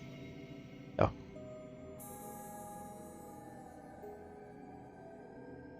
when his phone went off. The chills, huh? I'm shaking too, that's why I got this blankie, bro. No one can see it now. Ooh.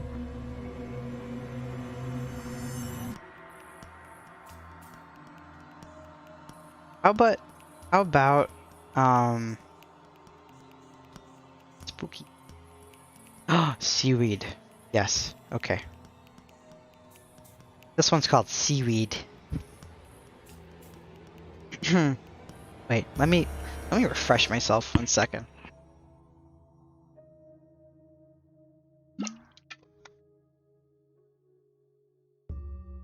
Ooh, okay, we're back. So, my grandmother grew up in the slums of Prohibition-era Chicago. Her family lived in a small house near the harbor, and one of her earliest memories was of a particularly hot summer when, when seeking respite from the heat, she and her sister discovered a seldom used section of boardwalk near an abandoned warehouse. Every night for several weeks, the two girls would make their way down to the docks and sit together on the edge of the pier as the sun went down. My grandmother vividly, and for a time fondly, recalled the feel of seaweed between her toes as she and her sister dangled their feet into the murky water. It wasn't until years later that she returned to the pier and found that the warehouse had been demolished. Curious, she made an inquiry with the Department of Planning and Development. Apparently, the warehouse had been owned at the time by the mob, who was using it as a base of operations for a local prostitution racket. It had only been uncovered when the associate began disposing of rival hookers by fitting them with concrete shoes and dumping them into the harbor. Investigating officers had recovered nearly 24 bodies from the water of the secluded pier nearby. How had the bodies been discovered? Well, a passing fisherman spotted the victim's hair floating near the surface of the water, like seaweed. Nasty.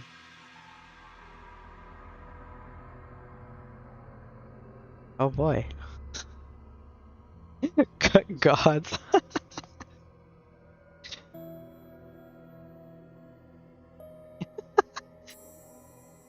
The worst thing is that I know it made me tingle. Like, ew.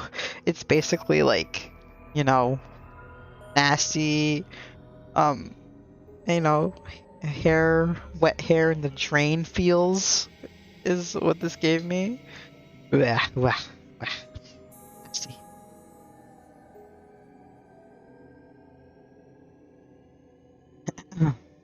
um, this one is called I Sat on the Bus.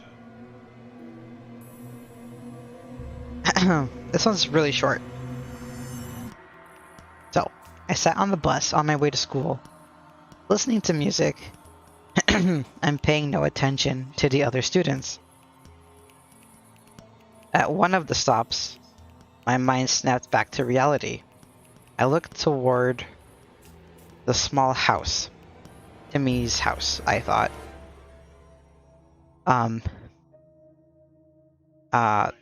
Tommy's house, I thought. A hand slipped through the drapes of the window and waved the bus driver to move on. That's weird. He's sick, I thought, paying no large amount of attention to the situation. A day flew by. I watched the local news channel after school, and what I heard paralyzed me. Tommy's entire family was murdered that day by an unknown suspect. After hearing the news, I moved back up to my room and quietly fell asleep. The next day, I sat on the bus. We drove by Tommy's house, and the bus driver, unaware of Tommy's family's fate, stopped by his home. As I was about to get up and explain to her what had happened, something caught my eye. A pale hand slipped through the drapes of the window and waved the bus driver to move on. I sat on the bus, terrified.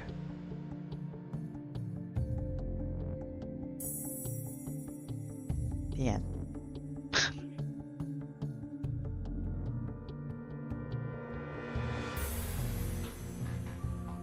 Yui.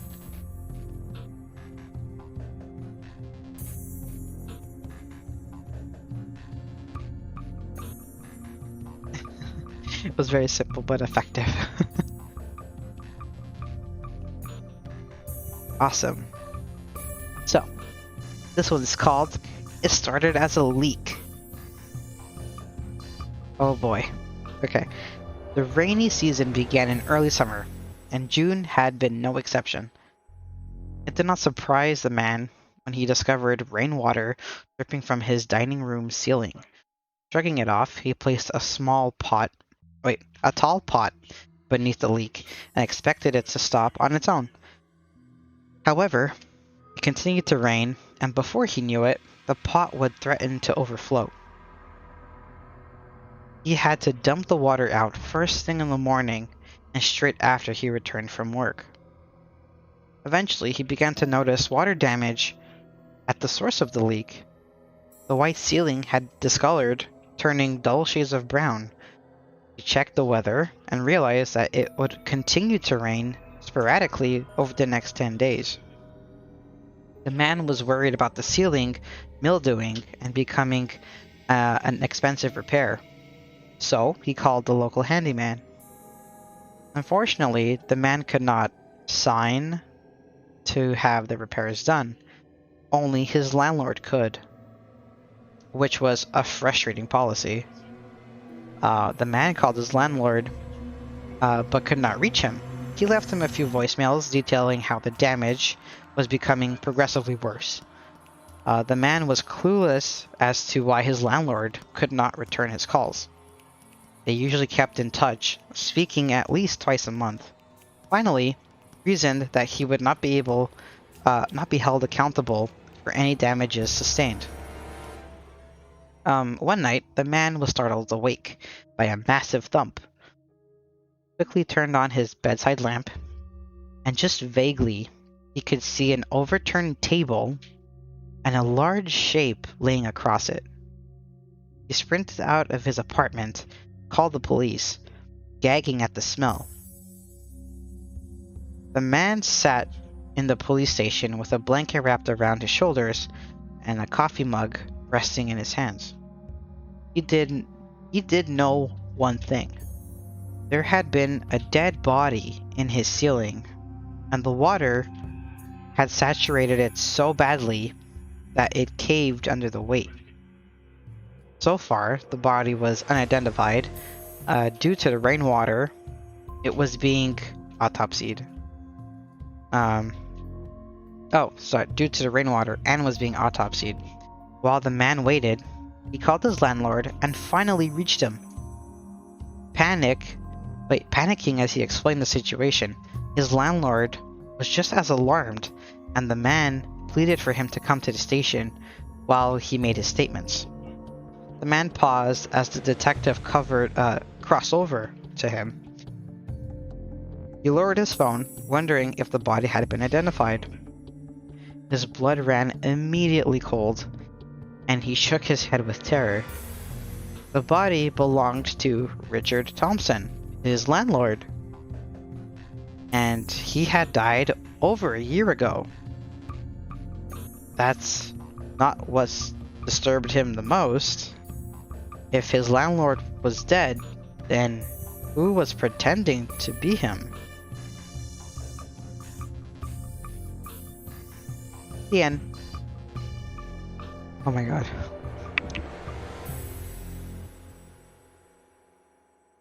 Oh, I needed a woo woo.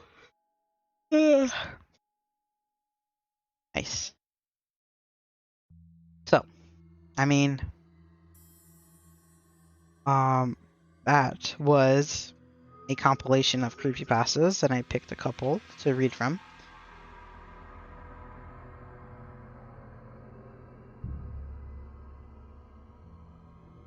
Now I have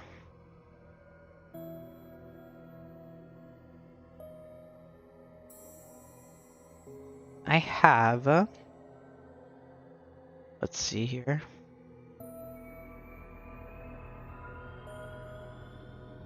Yeah, I got a lot of good little short ones.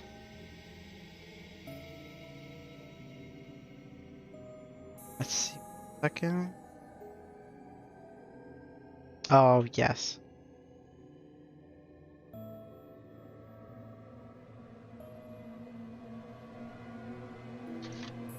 Next one we're gonna read is called The Girl in the Photograph.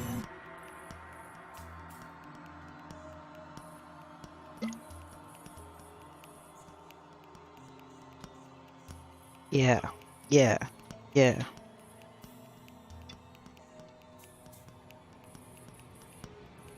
Actually, while we're here real quick, let me fetch the credits of this artist that made these onesies, just so I can give a verbal shout out.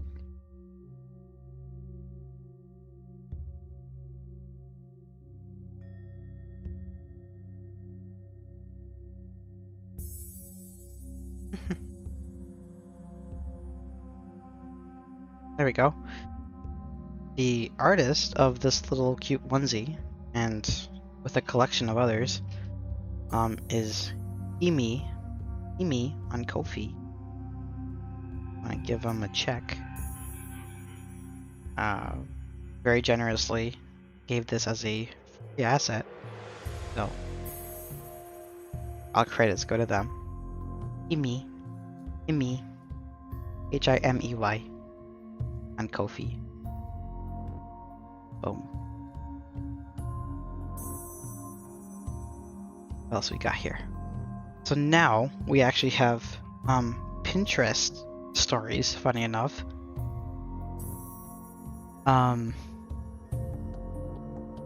Pinterest stories are very short, but also just spooky nonetheless.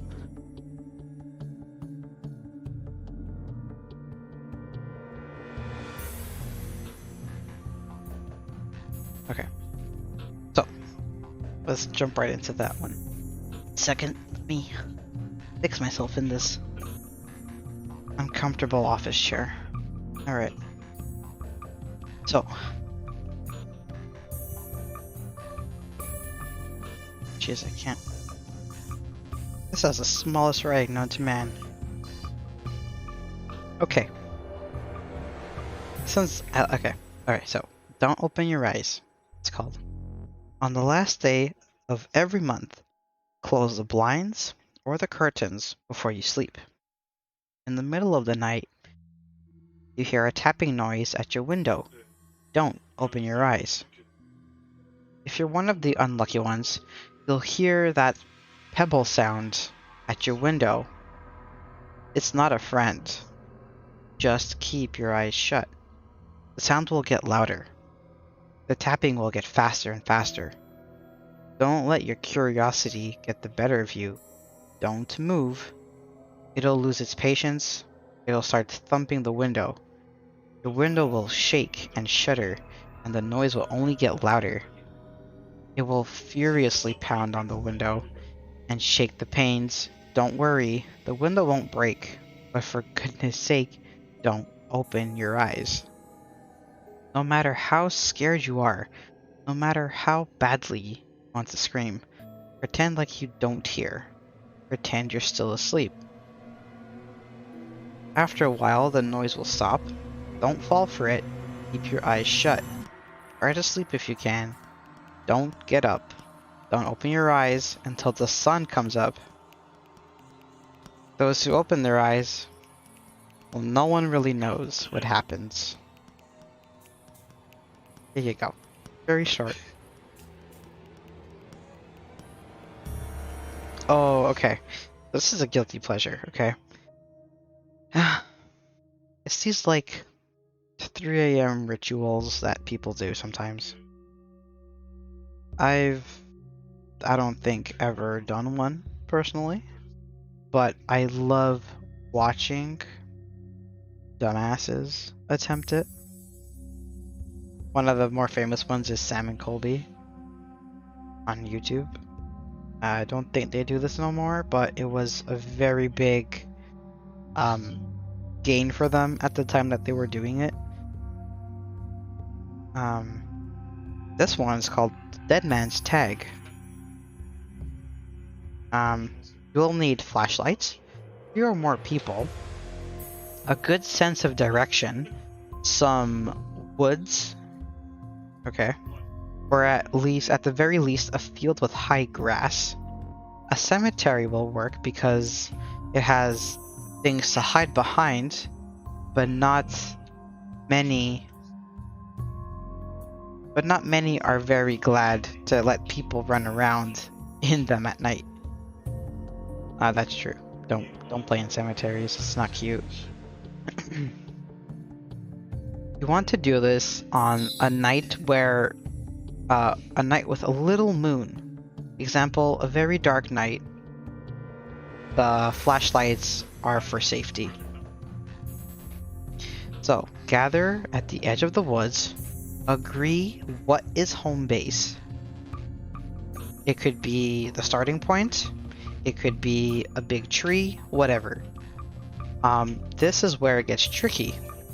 You are inviting someone else to be it.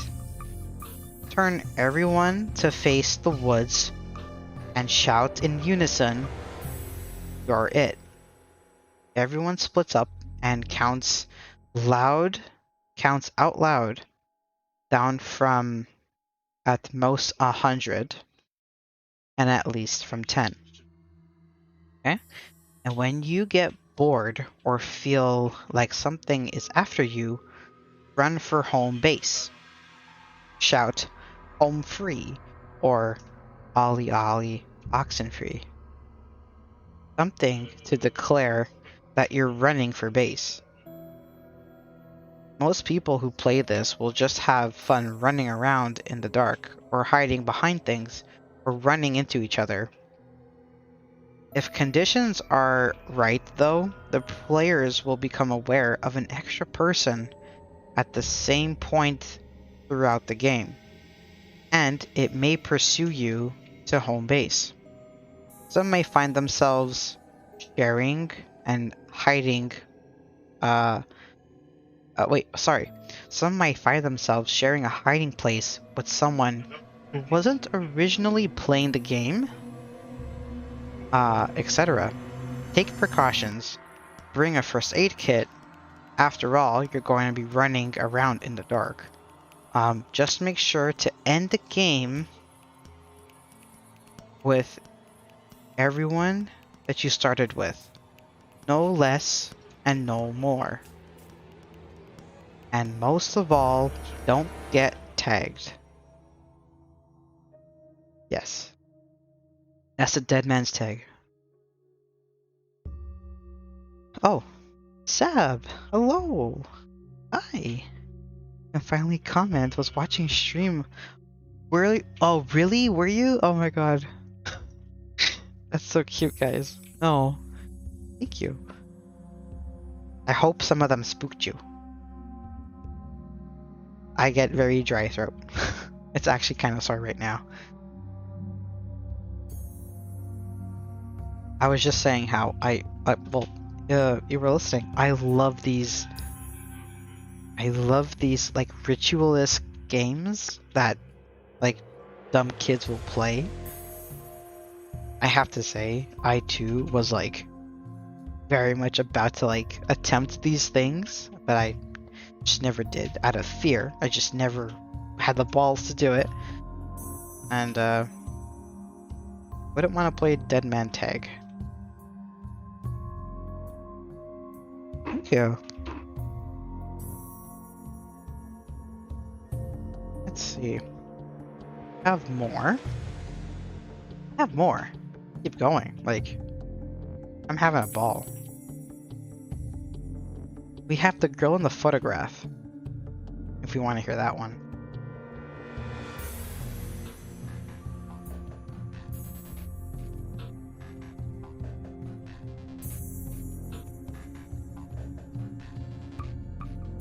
I'm walking right now. I got scared by someone.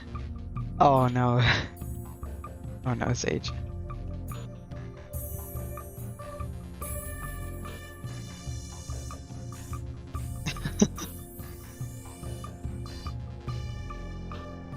Just checking the Discord real quick. Um.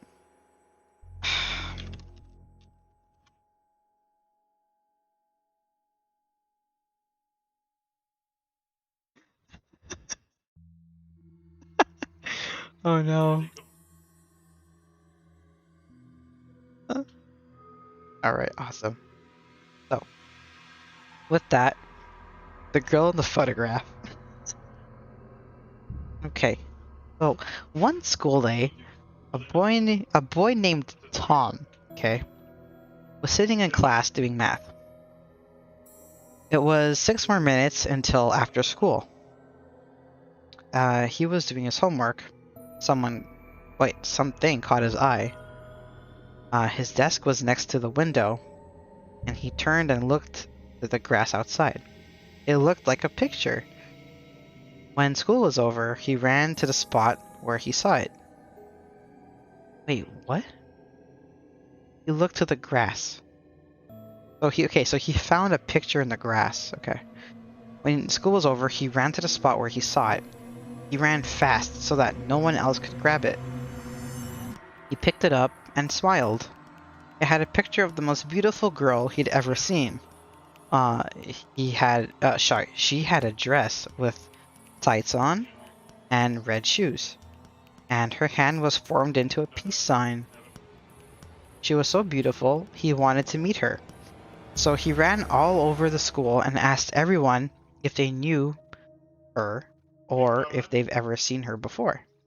But everyone he asked said no, and he was devastated. If you hear Ben, I'm so sorry. Well, when he was home, he asked his older sister if she knew the girl, but unfortunately she said no. It was very late, so Tom walked up the stairs, placed a picture on his bedside table, and went to sleep. Mistakes were made. Clearly. In the middle of the night, Tom was awakened by a tap on his window. It was like a nail tapping. He got scared. After the tapping, he heard a giggle. He saw a shadow near his window. He got out of his bed, walked toward the window, opened it, and followed the giggle. By the time he reached it, it was gone. The next day, he asked his neighbor if they knew her, and everybody said sorry, no. When his mother came home, he even asked her if she knew her.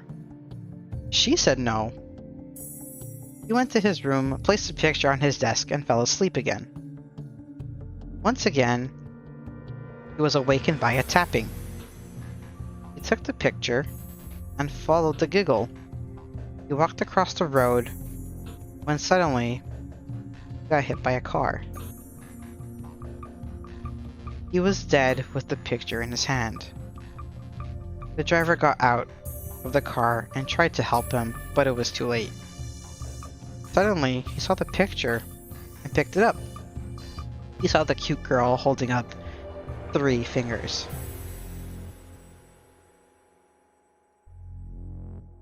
Ian.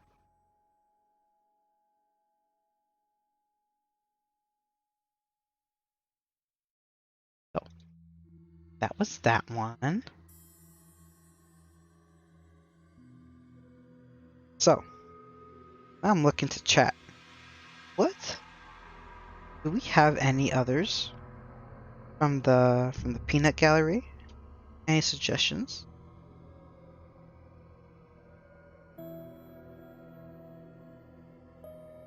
see. Oh, Sab, if I remember right, you loved the story Harold, right?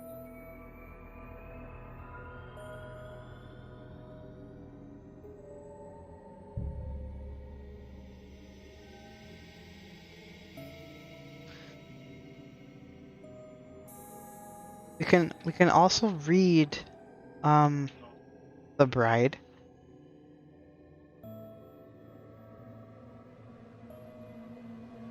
Yeah, I think that's a good.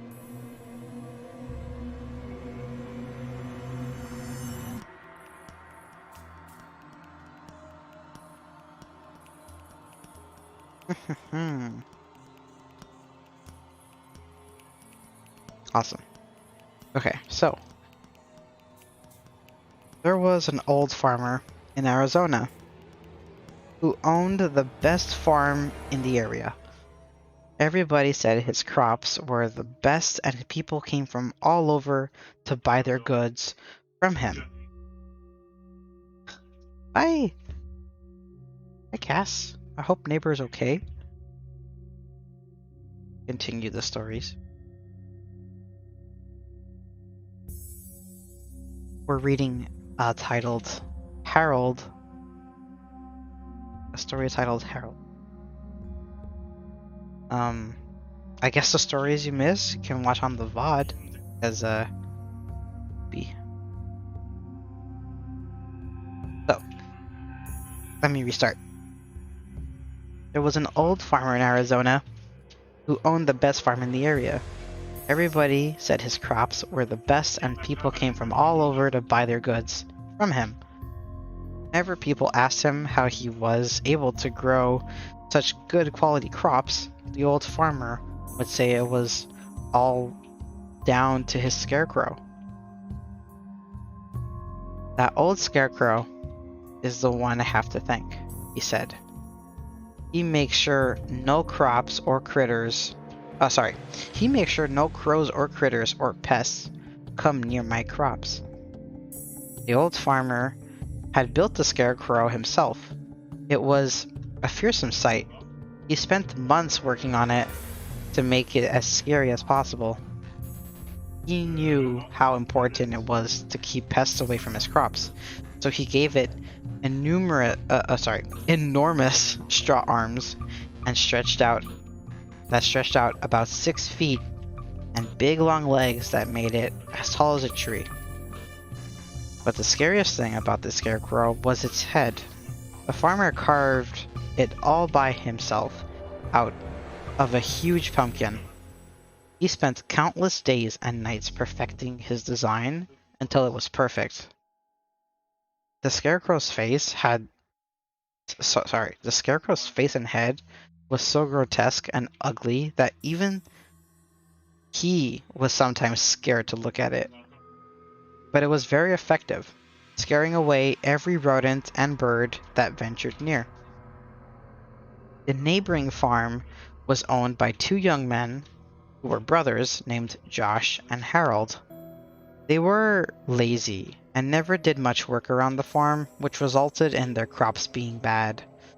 They were jealous of the old farmer's success and were plotting against him. If they could drive him out of business, they could take over his farm and make more money. So one night, the brothers decided to sneak into the old farmer's land. They stole his prized scarecrow and brought it back to their own house, where they stuffed it into an old closet so nobody could ever find it. The next day, the farmer woke up and found his hideous scarecrow missing and all his crops being eaten by rats and crows. He fell to his knees and cried, knowing that this farm would soon be out of business. Meanwhile, the brothers, Josh and Harold, were watching from their own property and couldn't help laughing out loud when they saw the old man's tears of grief. During the laughter, the old farmer came over and asked them if they knew what happened to his scarecrow. The brothers looked at him right in the eye and said that they had no idea where his precious scarecrow might be. Fucking assholes. But, I'll go out of business and have to sell my farm if I can't find my scarecrow, said the farmer. Josh just laughed in his face, saying, "That's just your tough luck, isn't it?" "Sucks to be you," giggled Harold. The old farmer slowly walked back to his house, head hanging down in defeat and depression. That night, as Josh and Harold had trouble sleeping, not because they felt any remorse, but because they couldn't get the image of the Scarecrow's horrible, twisted face out of their minds. They decided they would never be able to sleep as long as that ugly pumpkin head was in their house. So, they got up and dragged the Scarecrow out of the closet.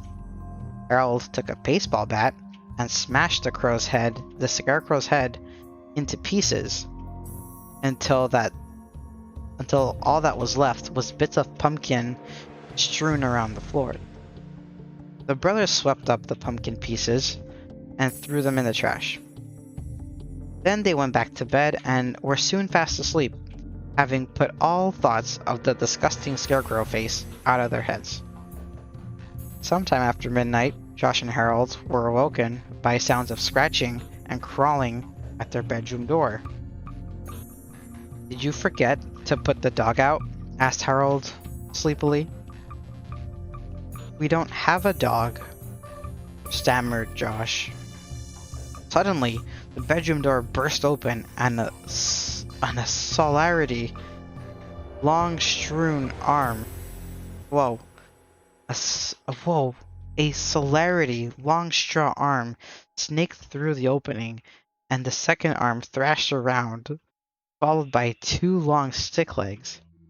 Whoa. The two brothers were frozen in fear and could only look with terror as the headless Scarecrow's body rose up on its long stick legs and its long arms reached out for them in the darkness.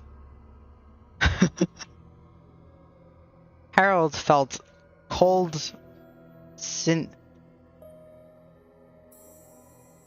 felt the cold sinew. Hello, entity. Sage. Welcome, Sagi. Glad you can make it. Felt a cold, sinewy straw claw close around his ankle and screamed as loud as he could. He begged his brother Josh to help him, but Josh was already running out of the bedroom, fleeing in terror. He ran down the hallway, crashed through the front door, and out into the moonlit road. He ran as fast as his legs could carry him, puffing and panting and screaming at the top of his voice. As he passed his neighbor's house, he saw the old farmer standing at his gate. In the moonlight, he could see the farmer was just staring at him with a strange smile on his face.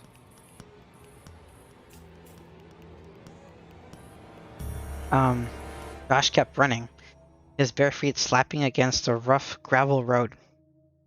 He glanced back over his shoulder and saw something that scared him to his very soul. He saw the Scarecrow running along the road close behind him, and it was gaining on him, coming closer and closer. That wasn't all he saw. He noticed the Scarecrow had a brand new head, and it looked a lot like Harold. The end.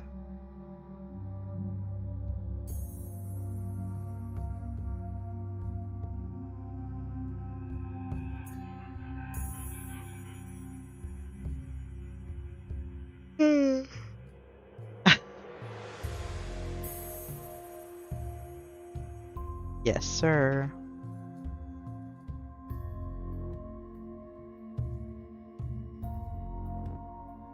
Amazing. That was one hell of an... You know what? All the things that have to involve chasing just scared the living ass off of me.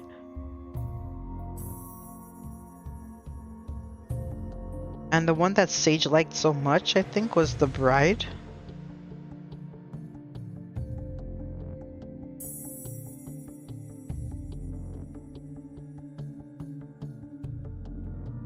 Oh. Excuse me. So, a young couple got married, and after the wedding, they held a reception. in the bride's grandmother's house. All their family and friends arrived and they laughed, danced, and sang long into the night. After the wedding reception, the guests decided to play a game of hide and seek. The groom covered his eyes and began counting to 100 while his new bride and the other guests ran out of the room looking for somewhere to hide.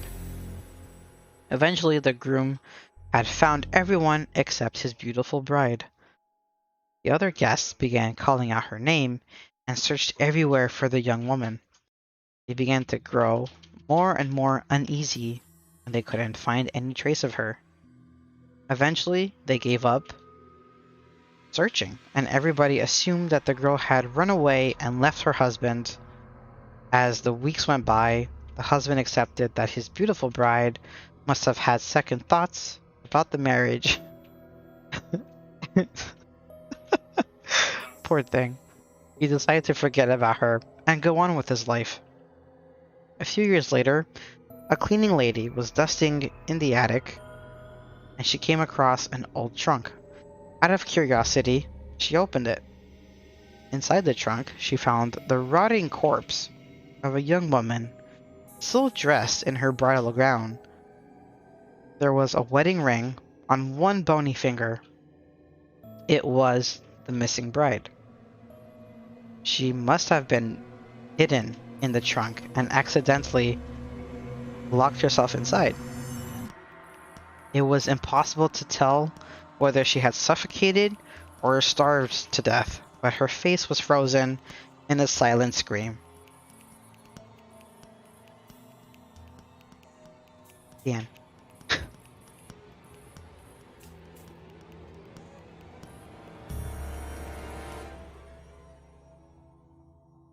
Oh. Oh, wait. Just because...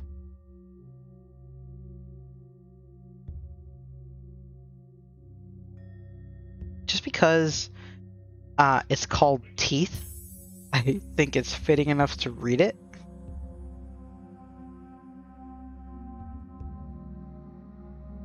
Why teeth?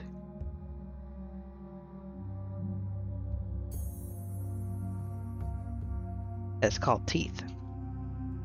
Alright, so. Teeth. Joseph was running down a street, but he had no idea why. His heart was racing, and all he could hear was his heartbeat in his ears as he ran down the cobblestone street. Was he awake? Was he dreaming? Was all this really happening, or was he just having a nightmare? He wasn't sure. It was night, and the sky was pitch black. The only thing coming from the street, the only light was coming from the street lamps, which illuminated the deserted and unfamiliar streets. He didn't recognize any of the streets. He didn't know where he was, but yet he kept running. He didn't remember where he had come from, and he had no idea where he was going. He just knew that he had to run. Something was after him. Something horrible. Something unthinkable. He had to get away. If this was a dream, then why couldn't he wake up? If it wasn't a dream, then where was he, and how did he get there?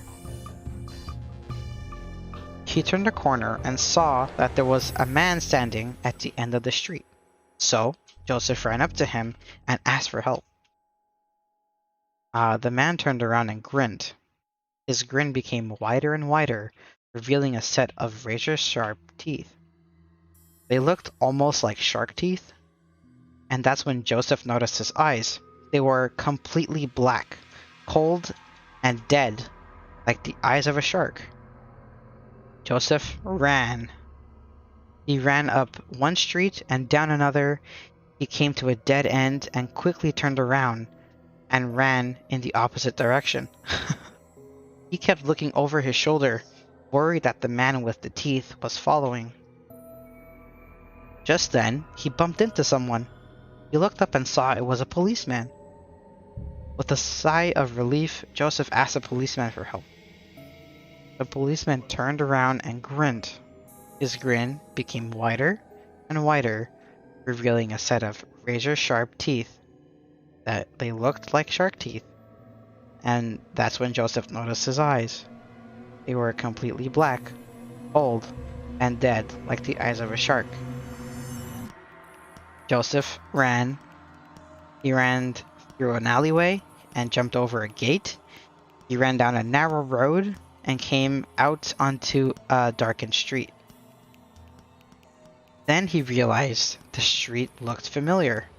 He had been here before. He was sure of it. He lived near here. As he ran, he could see his house up ahead. Joseph awoke with a scream. He realized he was back in his own bed. It had all been a dream. His heart was beating fast, and he was covered in a cold sweat, but he was relieved to be home, safe and sound, in his own bedroom. His parents came running into the bedroom, look of concern on their faces. "What's wrong?" asked his mother. "I had a nightmare," replied Joseph. "What happened?" asked his father. "I kept seeing people with shark teeth, and I kept running away," said Joseph. His mother and father both grinned. Their grins became wider and wider, revealing two sets of razor-sharp teeth. They looked almost like shark teeth, and that's when Joseph noticed their eyes. They were completely black, cold, and dead like the eyes of a shark. "Why do you keep running away?" asked his mother. "You know you can't escape?" asked his father. said his father. "Well, rest in peace, Joseph. It is what it is."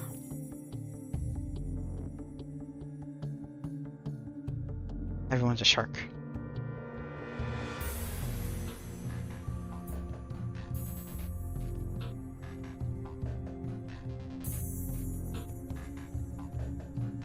What else?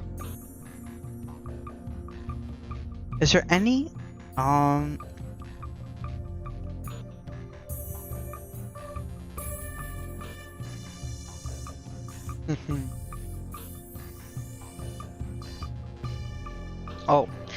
um oh, I want to read the elevator game. You guys know of it?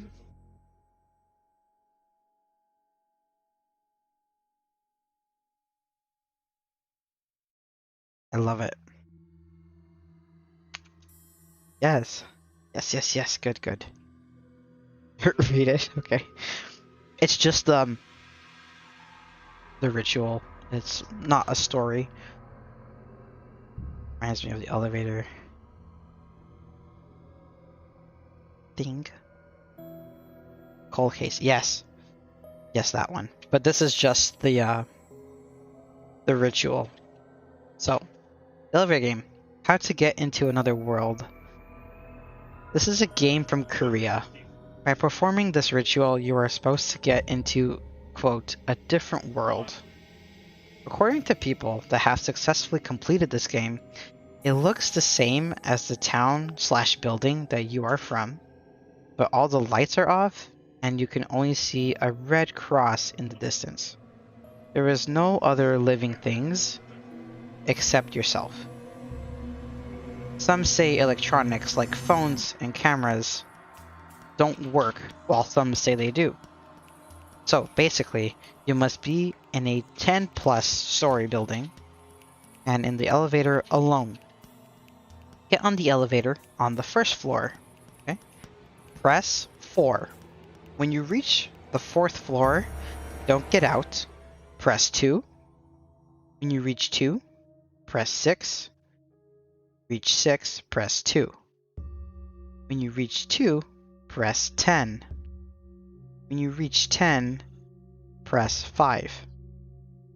When you reach the 5th floor, a girl will come. The end. Cute. It's cute, right?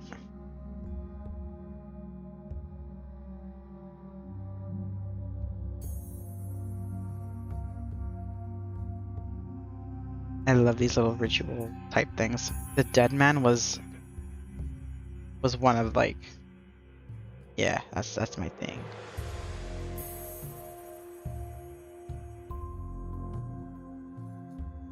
I want to find the. Oh, wait. Dude, the blind man's favor.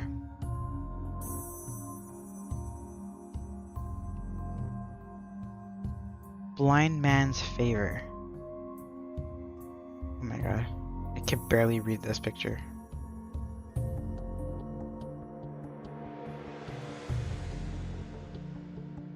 See if I can read it. Perfect. The blind man's favor. In Berlin, after World War II, money was short, supplies were tight, and it seemed like everyone was hungry. At the time, people were telling the tale of a young woman who saw a blind man picking his way through a crowd. The two started to talk. The man asked her for a favor. Could she deliver the letter to the address on the envelope? Well, it was on her way home, so she agreed. She started out to deliver the message. When she turned around to see if there was anything else the blind man needed, but she spotted him hurrying through the crowd without his smoked glasses or white cane. She went to the police, who raided the address on the envelope, where they found heaps of human flesh for sale. And what was in the envelope? This is the last one I'm sending you today.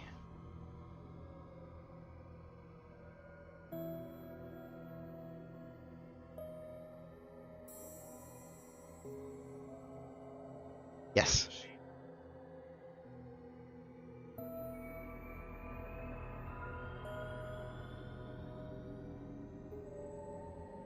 Oh my god. I want to read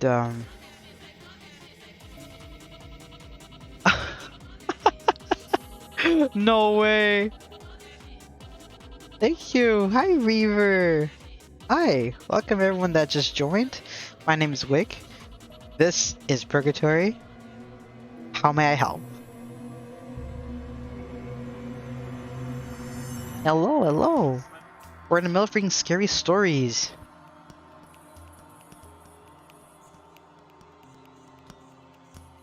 How are all you guys? Thank you for the raid. Let's see. I want to find... Yes, I want to meet God and give him a piece of my mind. Oh, unfortunately, Reaver, I cannot schedule that kind of meeting.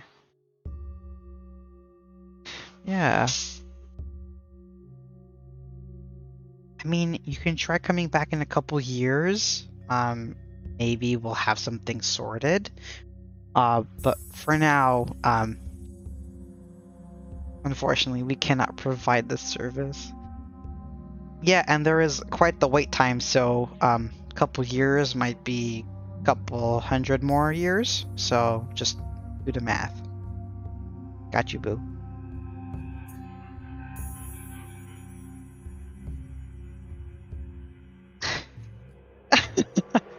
Everyone got something to say, honey. Everyone's got beef here. Woof. Some of the tea that I have on these files are stained. Thank you. They're so stained. Wow. Reaver, actually, since you're here, do you have any spooky stories you'd like to add to the list? The floor is open.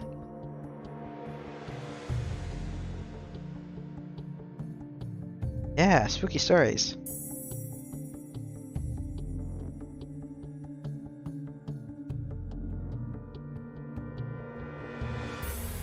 I was gonna begin to read the rituals.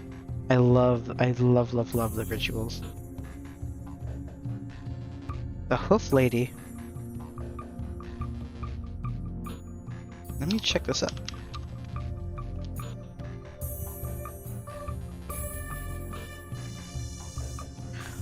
Oh, I'm afraid to butcher any of the names that come up.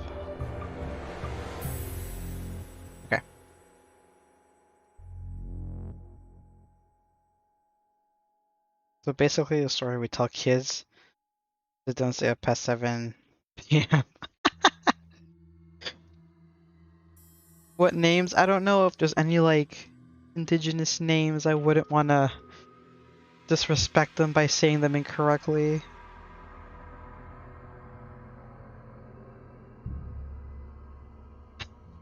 I don't know the story.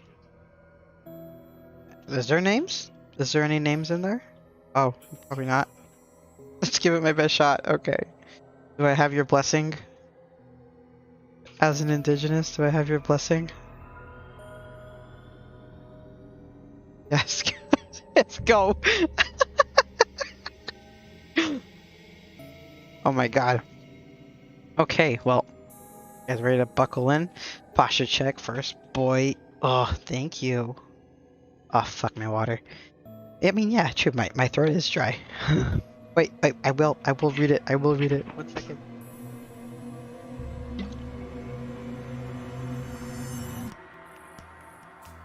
There we go. There we go. Alrighty, so let's go. The one I have here is called The Woman in Red. Is that the same thing?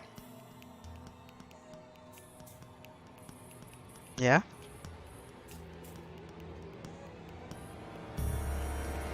You don't know?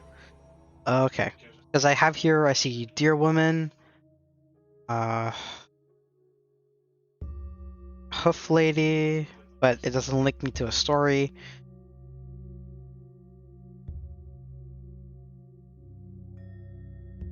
Oh, I looked up images of her and she's beautiful. Could be. Okay, well, I'll give it a go, and if it sounds like it, let me know, alright? So, I first heard the story when I was a kid, but the legend goes back many, many years. The story you're about to read is about 5 friends who encountered... Oh, it is the Hoof Lady. A young, beautiful woman who wears a long red dress. She walks with goats, hooves instead of feet. She is a shapeshifter that will come to you when you're at your weakest point.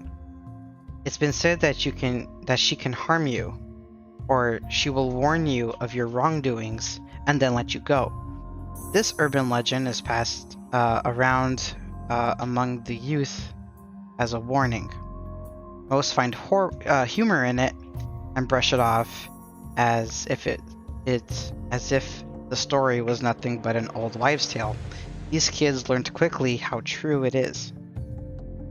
It was one of those damp, foggy nights when a group of 5 friends decided to go out and drink.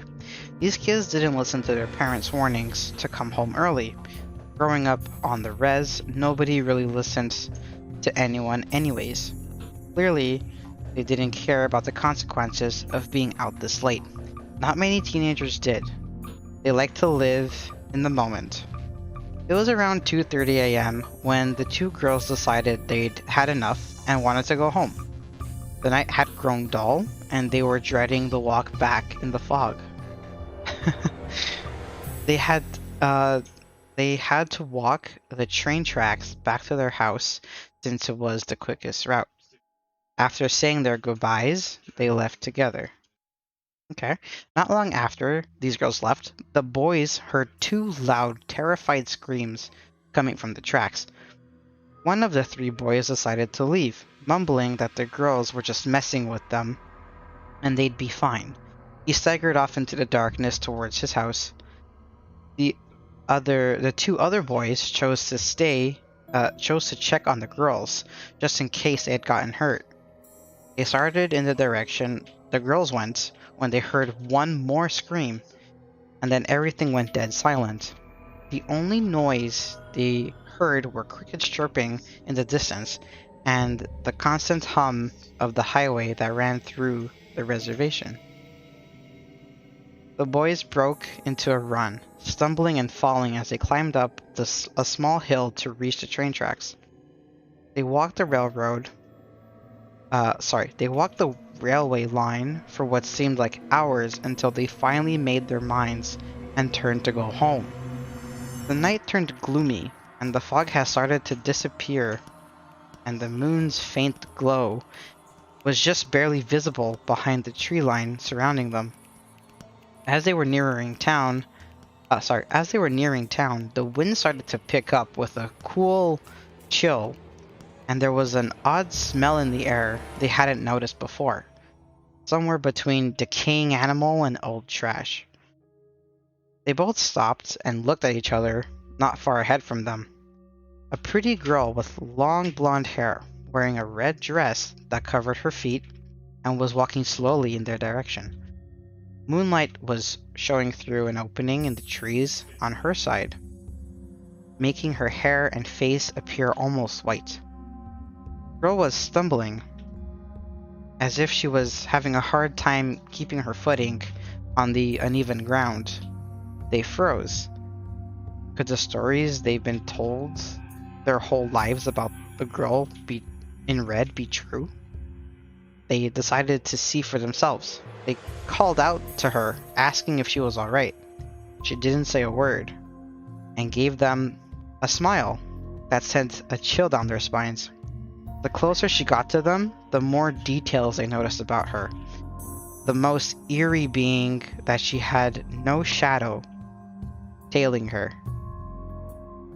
The girl motioned for them to come closer, so they did. The closer they got, the more pronounced the smell in the air was. Both boys were shaking with fear now. Sweat dripped from their palms. Still no sign of their friends, they decided to follow the girl in the red dress. Maybe she knew something, or at least saw the girls, one said. The idea that the girl could be the legend, made the hair on their arms stand up. They were starting to regret laughing at their parents when the story was being told to them. Suddenly, the girl stopped and turned to them and said, "It's a good thing you two came looking for your friends." The boy's eyes widened in fear. She opened her mouth to speak again when out of nowhere, the whistle from an approaching train blew and echoed down the seemingly endless tracks. Drunk, but unmistakably scared, the boys froze in fear. The train was getting closer and closer, its headlights making the girl in front of them seem almost shadow-like. Again, the train blew its whistle, shaking the boys out of their daze. The girl hadn't moved from her spot. The train's headlights were now illuminating the girl. Her body could be seen through the red silk dress. Hooves sat where her feet should have been, and brown fur lined her legs, thinning out as it reached her knees. Seeing their chance to escape the oncoming train, the boys jumped off the tracks and into the surrounding bush, with the moon lighting their path, running as fast as they could without looking back. Once they were back in town, their pace slowed and the boys seemed to relax a little. Although neither wanted to walk home alone, just in case the girl had followed them. The row of houses on the street seemed to loom over them. They walked without speaking a word until they reached their friend's house, the boy who left, only to find out that he hadn't gotten home yet.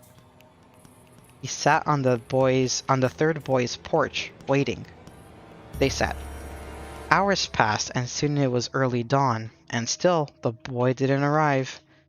Fear set into the two boys' minds. Questions were being asked back and forth. What if he got hurt? What if someone picked him up? What if the girl from the tracks got to him? Strangely, they hadn't heard anything, and nobody stopped by the house to check if he was home either. After waiting all day, they decided to call the police. They went inside the house and were greeted by an eerie stillness. One of them found the phone and dialed the police. What they were told terrified them beyond belief. The two girls and the boy, their friends who had just been with less than a day ago, had been found dead along the tracks. There was no sign of struggle or fight on any of the bodies. although each had red ribbons tied to their wrists, and the boys were asked to go to the police for questioning. As they were readying to leave, they noticed that a large white cat had sat at the end of the now deceased boy's driveway, and suddenly the smell of rotting animals came back in the air. They say not to wander out after midnight, especially on a full moon, and even more so when you're disoriented. Since you're at your weakest mindset, another version I've heard is that when you're walking alone and you hear hooves behind you, don't turn and look. When you look, the hoof lady can put a bad medicine on you and you will fall ill. There are hundreds of versions of this classic legend. In each story, the woman is wearing a long red dress that covers her hooves and has an angelic look to her. The hoof lady is a shapeshifter and can turn into anything she wants, animal or human. She is the most dangerous in her human form, but even as a human, hooves replace her feet. So if you think that walking at midnight, if you think taking a midnight walk is a good idea, bear in mind the woman in red. Yay! That's a. I would be scared. I'd be scared if I was told this as a kid.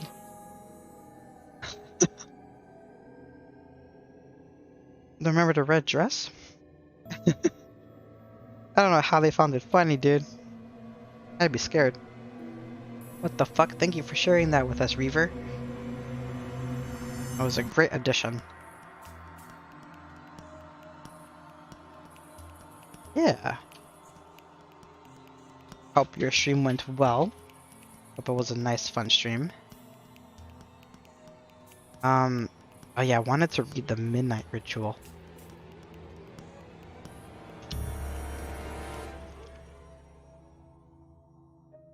Yeah. Midnight Game, yeah. The version I remember is he had followed a girl. She tried to get to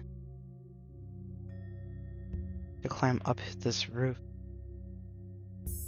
Hello, boyos. And he doesn't trust. He says, "You go first." Thank you for boyo.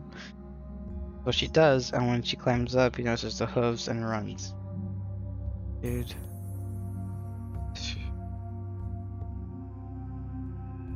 Oh my god, you know what I think?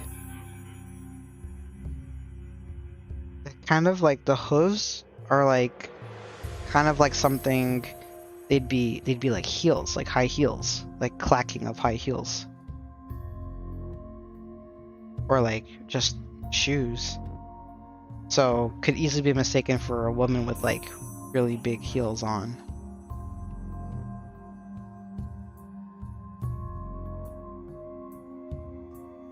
Yeah. So it scared the shit out of you no matter what. Even if it's not the hoof lady, but like just some woman in the distance walking with her high heels. And it's just you out there. After you heard this story, dude, I'd shit and run.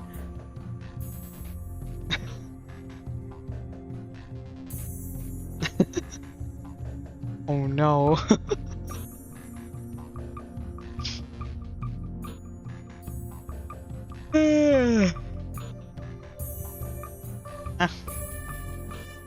I'm liking this a lot.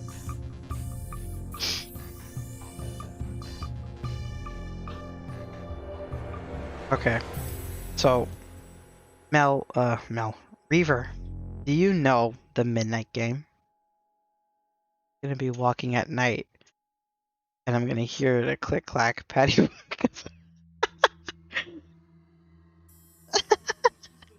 I'm gonna be walking at night, and I'm gonna hear the click-clack patty-whack of the hoof lady, and shit right there. I love that. No, the midnight game. It's a little ritual that stupid children do for fun. Thank you for the drink of the wa and the check. I will drink now.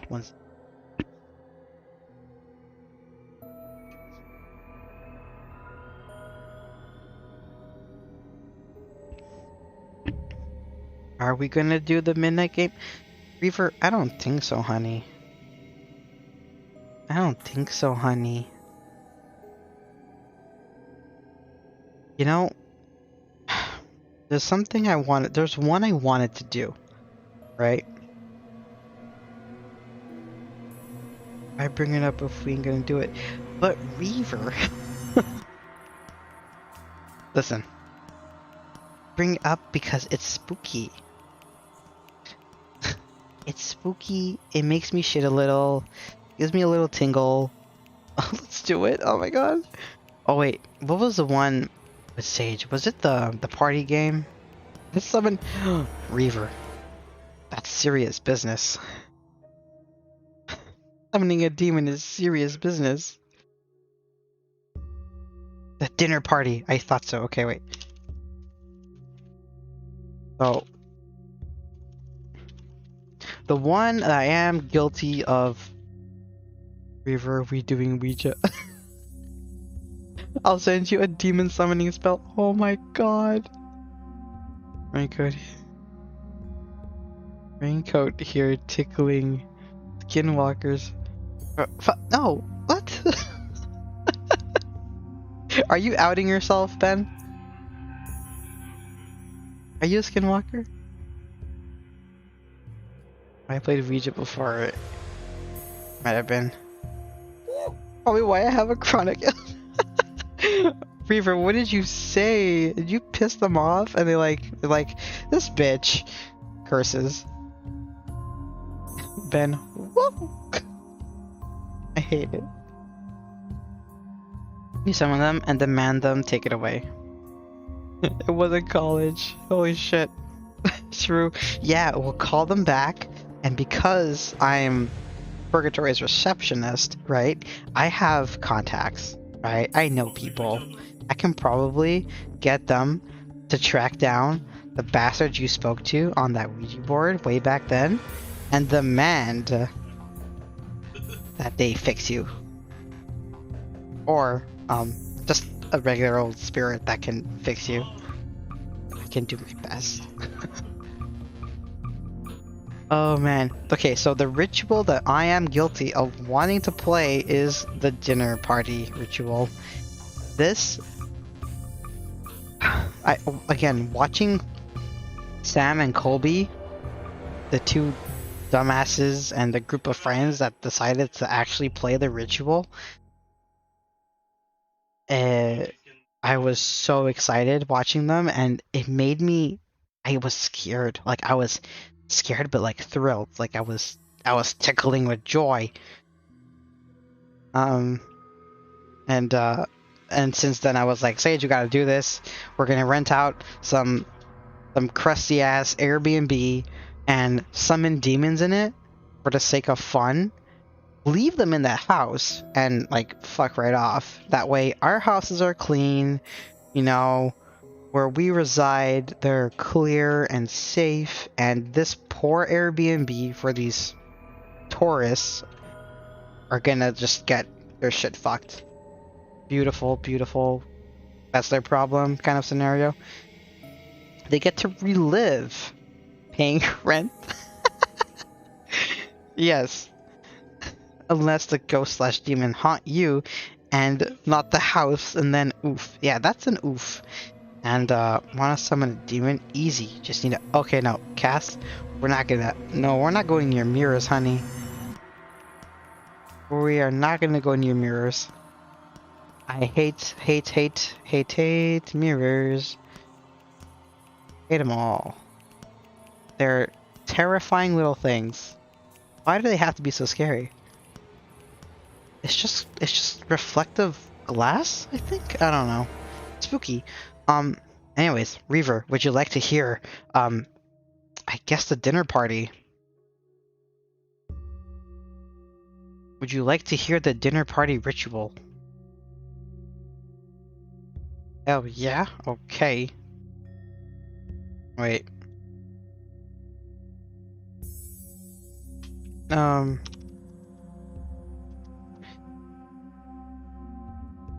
Okay. Oh, was it the host? Oh my god. Sage is not it. Sage is not the dinner party. Oh, there was dry bones also. Dry bones made me collapse. I can't find it, Sage. I don't know what it's called. The hosting game?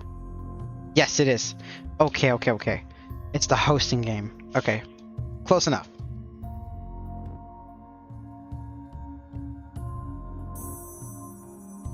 The dumb supper ritual?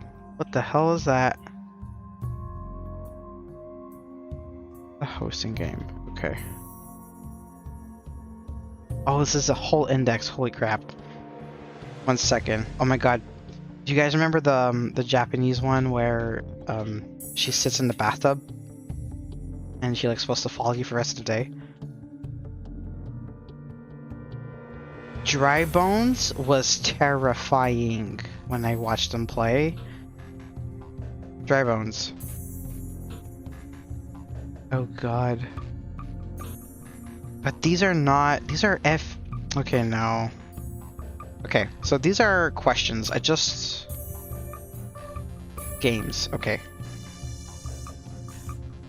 I had gotten an FAQ page. Okay. I could spell right. Okay, the hosting game. Oh my god. Previously, the mirror box. What the hell? No. Oh, I got it. Alright, here we go, boys. You ready? So, the hosting game. Players, 1 is enough. Okay? Oh my god. So, you just, it's as simple as 1 person, so you can do it by yourself. Okay? Disclaimer, I do not encourage anyone to play these games. So, at your own discretion. Okay? Okay, bye. We'll have to talk with HR about the rest. So, 1 person is all that's required. Requirements now. A small, dark, empty room in your home will be your hosting room. Ideally, this room should have no windows. If, however, you do not have such a room available, a room with windows may be used, provided that said windows may be completely covered up. No outside light should be visible from inside the room. Oh, hi Blacks, welcome. How is you? Thank you. I'm okay. How are you? Congrats on re-debut. Thank you again. It been great. I'm happy to be back on stream. So what was I? Ideally, this room should. Okay, so basically cover all your windows, right? A writing implement, a writing tool and paper, a clock, watch, or another analog timekeeping device. Do not use a cell phone, digital watch, or other digital device. And then you need 3 matches, okay? Reaver. That's such a cute little doggy eye emote. Alright, so, instructions. Here we go, boys. The invitation itself. 2. Oh, beautiful. I love him even more. So, begin at night, okay? Keep your timekeeping device and the matches on your person at all times, okay? Turn off all the possible sources of noise in your home. This includes telephones, television, computers, alarms, etc. Be thorough. If your hosting room requires it, draw the curtains or otherwise block the windows so that no light can be seen from outside the room. No, oh my god. The thing is, I don't know if it's a 3 a.m. game or if it's a midnight game, but Yeah. I wouldn't just play. Okay, so turn off all possible noise. 3. Entering your host room. Enter your hosting room and turn on the light. If the room contains no lamps or overhead lights, use a flashlight, lantern, lit candle, or other portable light source. Candles, although correct in terms of atmosphere, may pose a fire hazard, so proceed with caution.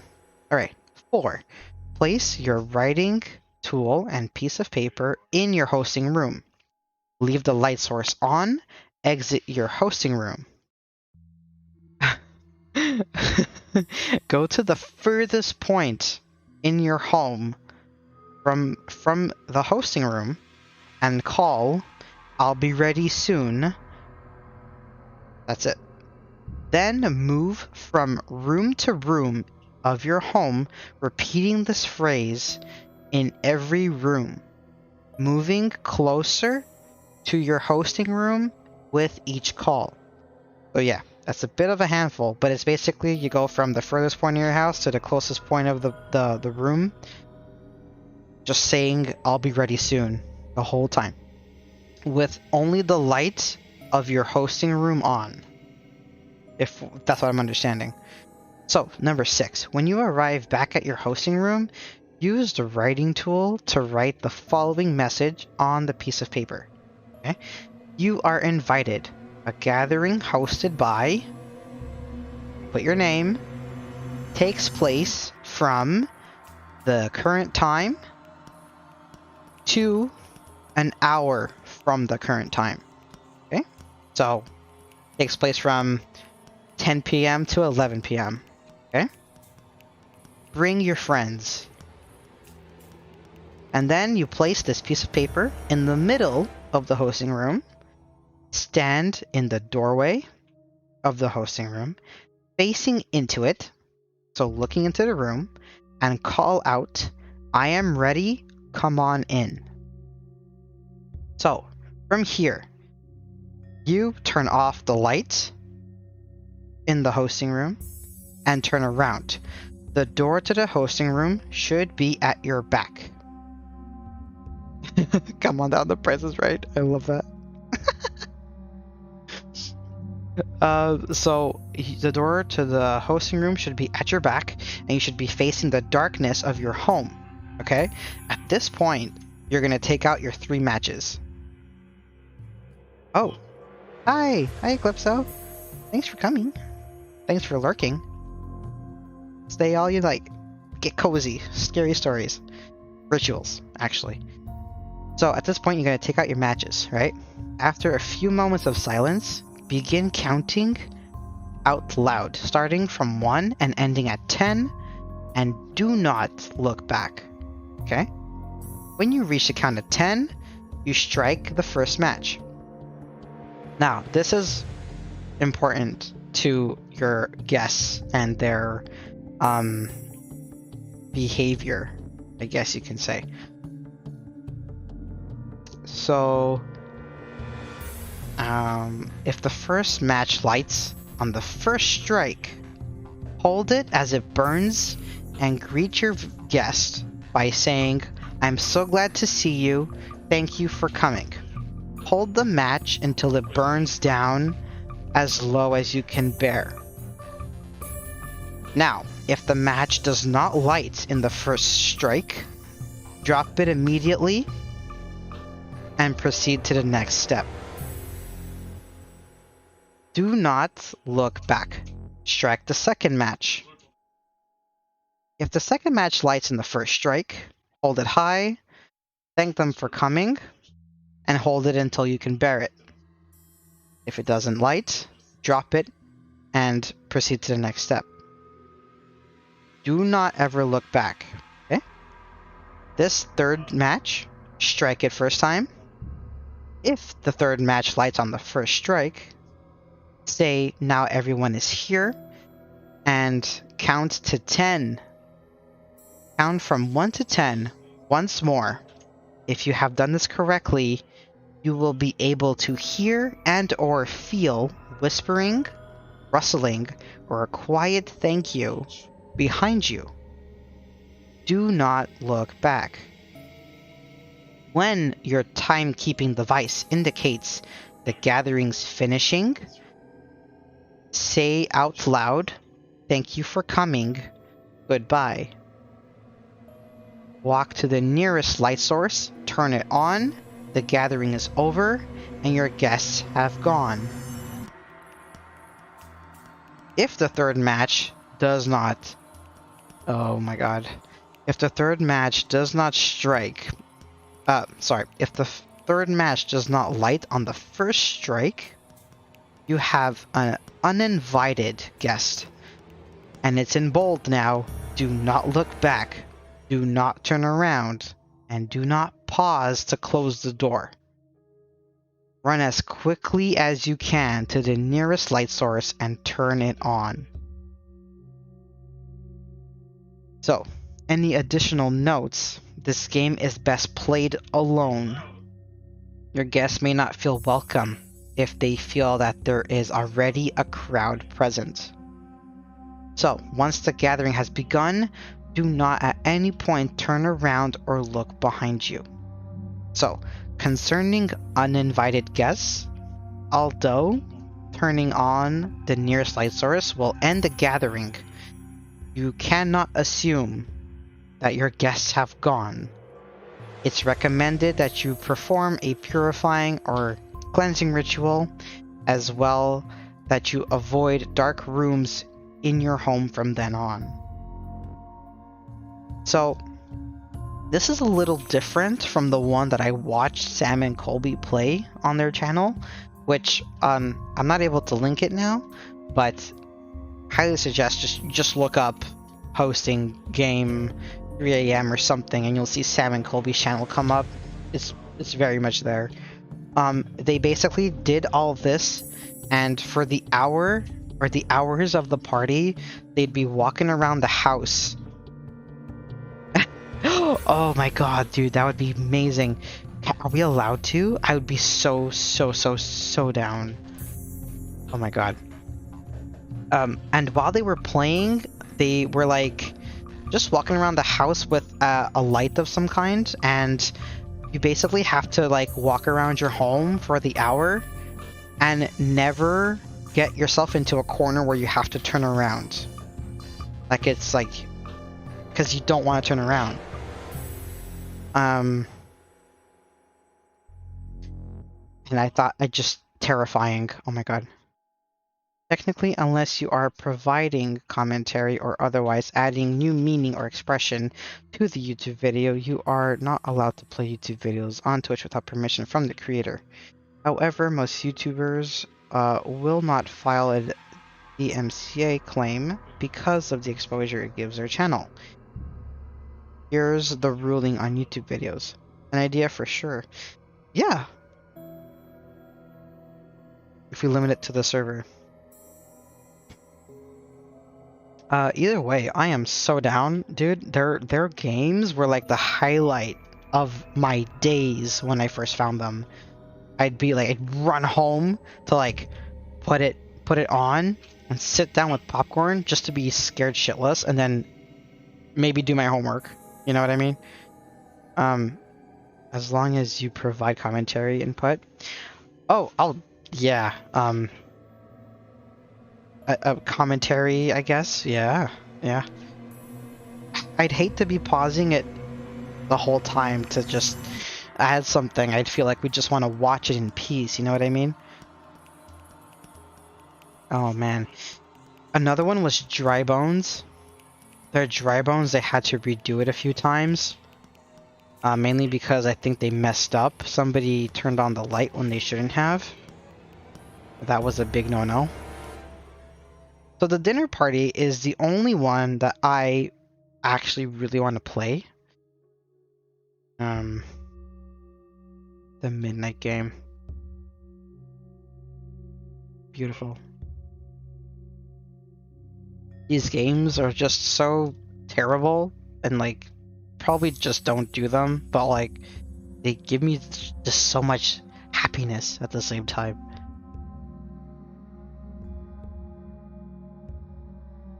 Oh yeah, the midnight game is like, they'll try to knock out your candle and you just have to relight it. And apparently, this was a game that they played on people, who they were like trying to torture, like back then. This was a torture game that would like just scare them senseless.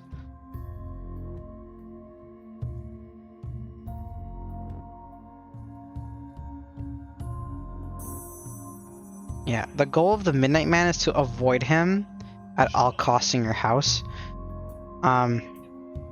Moving about your home will make it more difficult for him to find you. Should you stop moving at any point, he will catch you. That's the push factor. The scare factor. Boom. At 3:33 a.m., the Midnight Man will leave your home. After he's left, you may safely end the game. And yeah, that's where the Midnight Man, that's where they messed up, is because it says right here, don't turn on any of the lights during the game, and I think one of their friends turned on the lights midway. Use any flashlight. Do not go to sleep. Do not use a lighter instead of a candle during the game. What? Do not use a person's blood instead of your own. Oh yeah, this one involves blood. You have to put your blood on a piece of paper. There it is. Yeah. Yeah. I'm not really a fan of the ones where you gotta get all bloody and stuff, so. No fun, no bueno. Come on, the price is right. Oh yeah. We'll provide commentary. No blood thing. No, none at all. I'm not gonna prick my finger in the name of fun. No, I don't. Mm-mm. That's bugging me. Do you remember what dry bones was? You might. No blood? Cass, you're hardcore.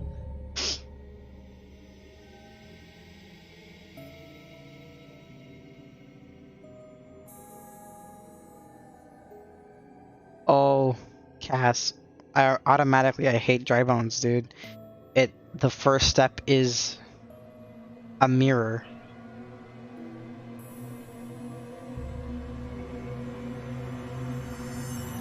Dry bones is in the bathroom and in the mirror. Two places that just don't mix well with fear. No, I totally nope myself out. Hide and seek alone. Yeah, one man hide and seek, right?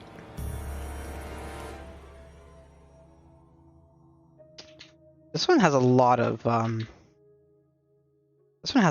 preparation. I have it here. You need a sack of uncooked rice, a stuffed doll, one stuffed doll with limbs, uncooked rice, a pair of nail clippers, a needle, a length of red thread, one sharp edge, such as a knife or scissor, a bathroom with a bathtub, a cup of salt water, a TV, a hiding place, and incense, or a fuda. Yes. Yeah, you gotta open the doll, and the doll is the one that comes to find you. Yeah, okay, I remember this now. I don't remember if Simon Colby did this one, but I remember watching someone who did. I think. I don't even know if it was staged or not. Like, that's where I draw the line with these things, right? I don't know if they're staged, and I don't know if these are genuine, right? That's where I just watched for watching purposes. I don't take everything at 100%, you know what I mean? What else did they do? The Midnight Man, there was like a couple parts to it because somebody fucked up. They did dried bones, they did the midnight. Oh, Sam did the Three Kings. That is all mirrors. That is 3 mirrors. And your reflections are supposed to look at you. And but the purpose of it is behind it is kind of scientific. Meaning like you're because the point is that they look at you, your reflections. But the purpose of that is literally your brain just doesn't know what to do with the information it has because it's looking straight ahead and it knows that your reflections on the either side of your peripheral. So it'll just create happenings and then people leave those games with like these horror stories when really it was just their brain being so confused. It had to make something up. The poor thing. At least that's what I remember from watching Sam's video.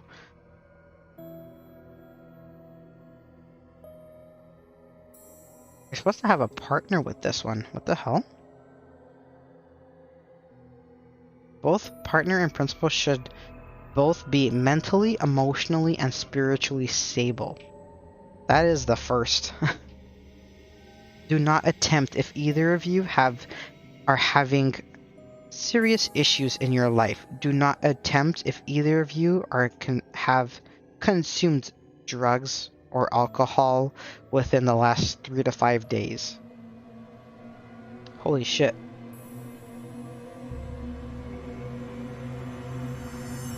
So what does the partner do? What's the partner supposed to do? I don't remember them being a partner in the video. Okay.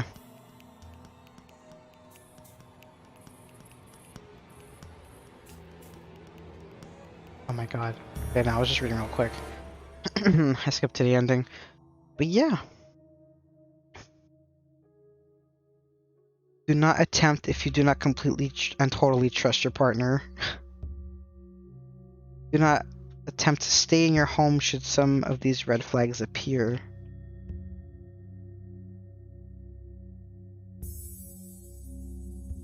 Huh. This is very timer sensitive.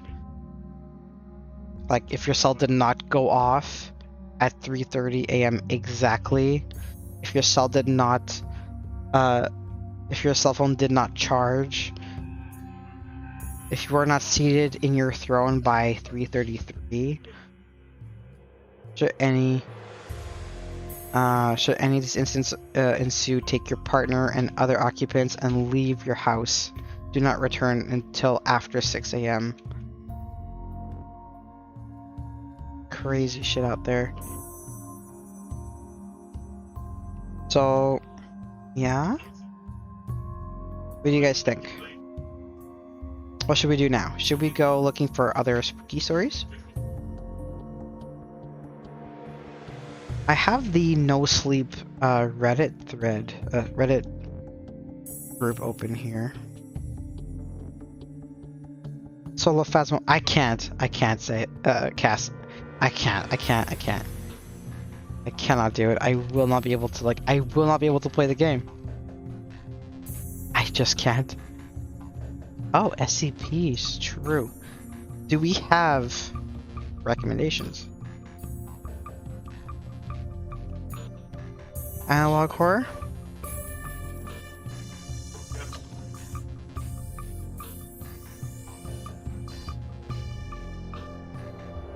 Yeah, analog horror, I do enjoy that. You ever play feed vid games? What's that? Let me see. I think I have.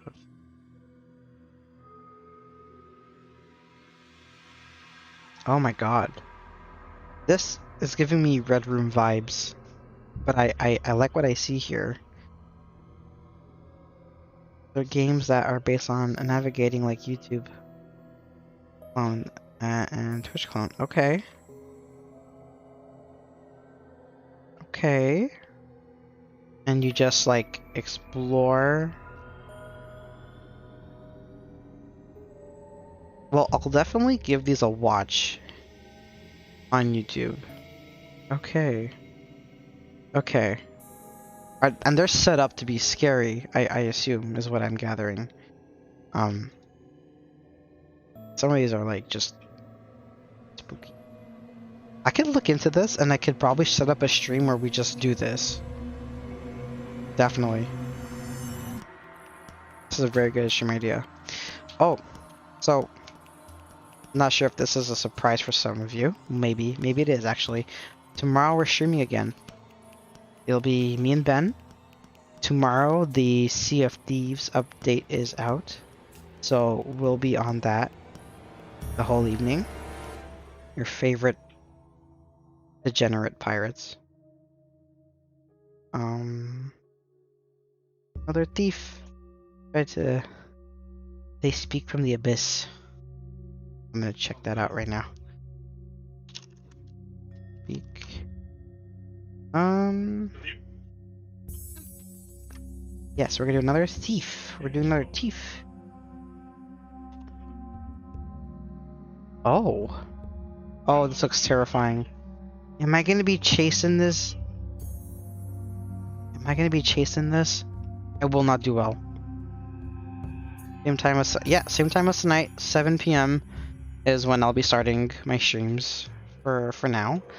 I'm gonna try my foot at 2 days in a row, so Wednesdays, Thursdays.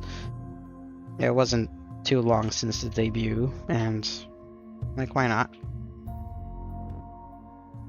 Oh. Yeah. I recall it's atmosphere-wise to... Okay. Alright. Okay, so I'm gonna take note of that in my little list of spookies.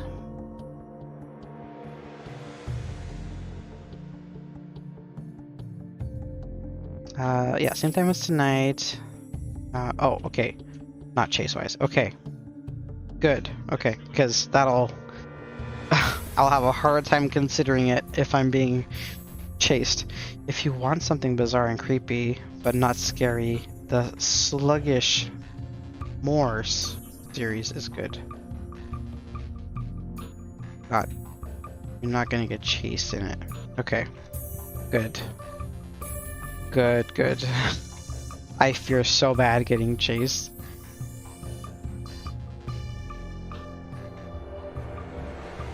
Like, nope, the shooters don't scare me. The zombies don't scare me. Anything chasing me, though, will do it. I'm out. Goodbye. Okay, I'm gonna write that. Sluggish Wars. What about Iron Lung? Like the torture device? No, that was a medical device. But you have to pay, I think. Sluggish Moors is giving... Okay, so the Sluggish Moors is giving me Yume Nikki vibes with the whole, like, abstract of it, and it's on Steam? The Sea Monster. Oh, okay, wait. Blacks, I think I remember you suggesting this. Wait. Game. I think I remember this... Sea Monster.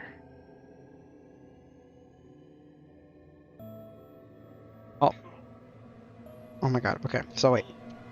Iron Lung. Let me see Iron Lung.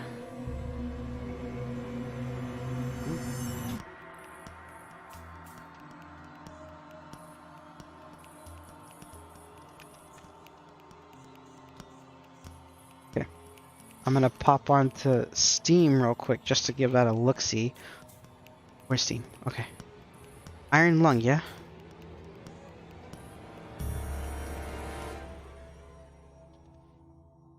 Oh, it's okay. Yes. I remember this. It's $6. Not too bad. Oh. Okay. A short horror game where you pilot a tiny submarine through an ocean of blood and on an alien moon. Okay. Call of Cthulhu. If you have it. Call of Cthulhu.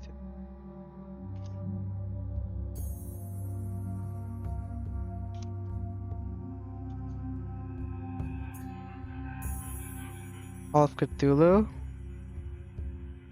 Oh, it's another pirate game well, it's like a boat. Okay, I see now. Oh, okay. Oh, that could be an interesting one too. I'll add that to. It's on my wish list. Good. For $6, Iron Lung is a good candidate. I put everything on my wish list to remind myself. Is it's like Sluggish Moors here? It is. It's $1. Sluggish Moors is on Steam for $1, guys. Days of the Purple Sun? I don't think that's the correct one though. A local multiplayer brawler. It's a multiplayer brawler.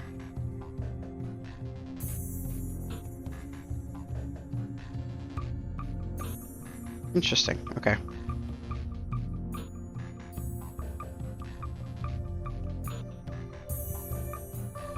A lot of people are downvoting it. What the hell?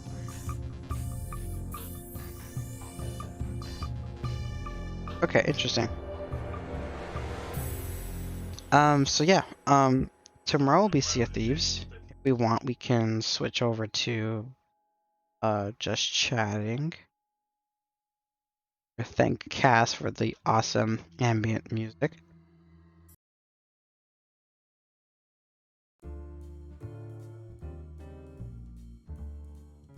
And boom.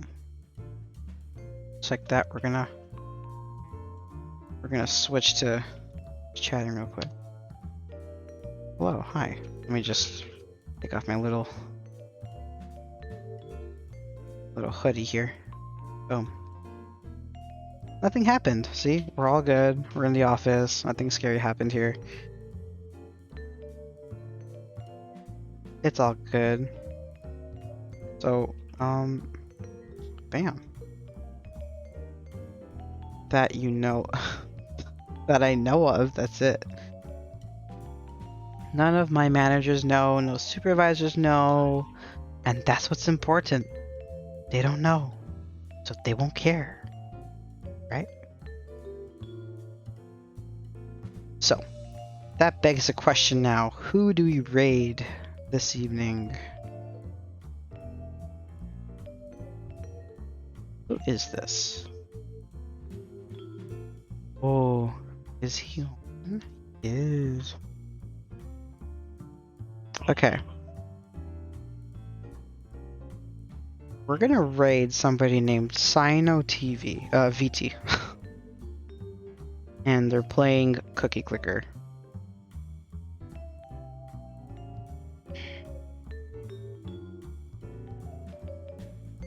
So yeah, tomorrow, if you would like to join me, we're gonna be playing Sea of Thieves. We're gonna try out a second day in a row. I'll be with Raccoon and all that good stuff.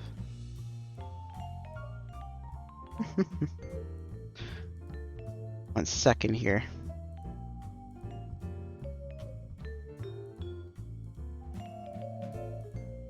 Alrighty, so with that, I bid you guys a good night, and I thank you all for coming. The spookies were very fun. It was a very good idea. Thank you all for suggesting it. And all those who suggested awesome stories. Yes, have a rad night, all of you too.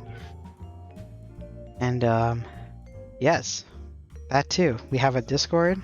Please come stay up to date with all of us, chat with us, get to know us. We're friendly. I promise we're friendly. So, Cyano is a pretty neat dude. Have a good night, y'all. We'll see you tomorrow. Okay? Bye. Love you all. Good night.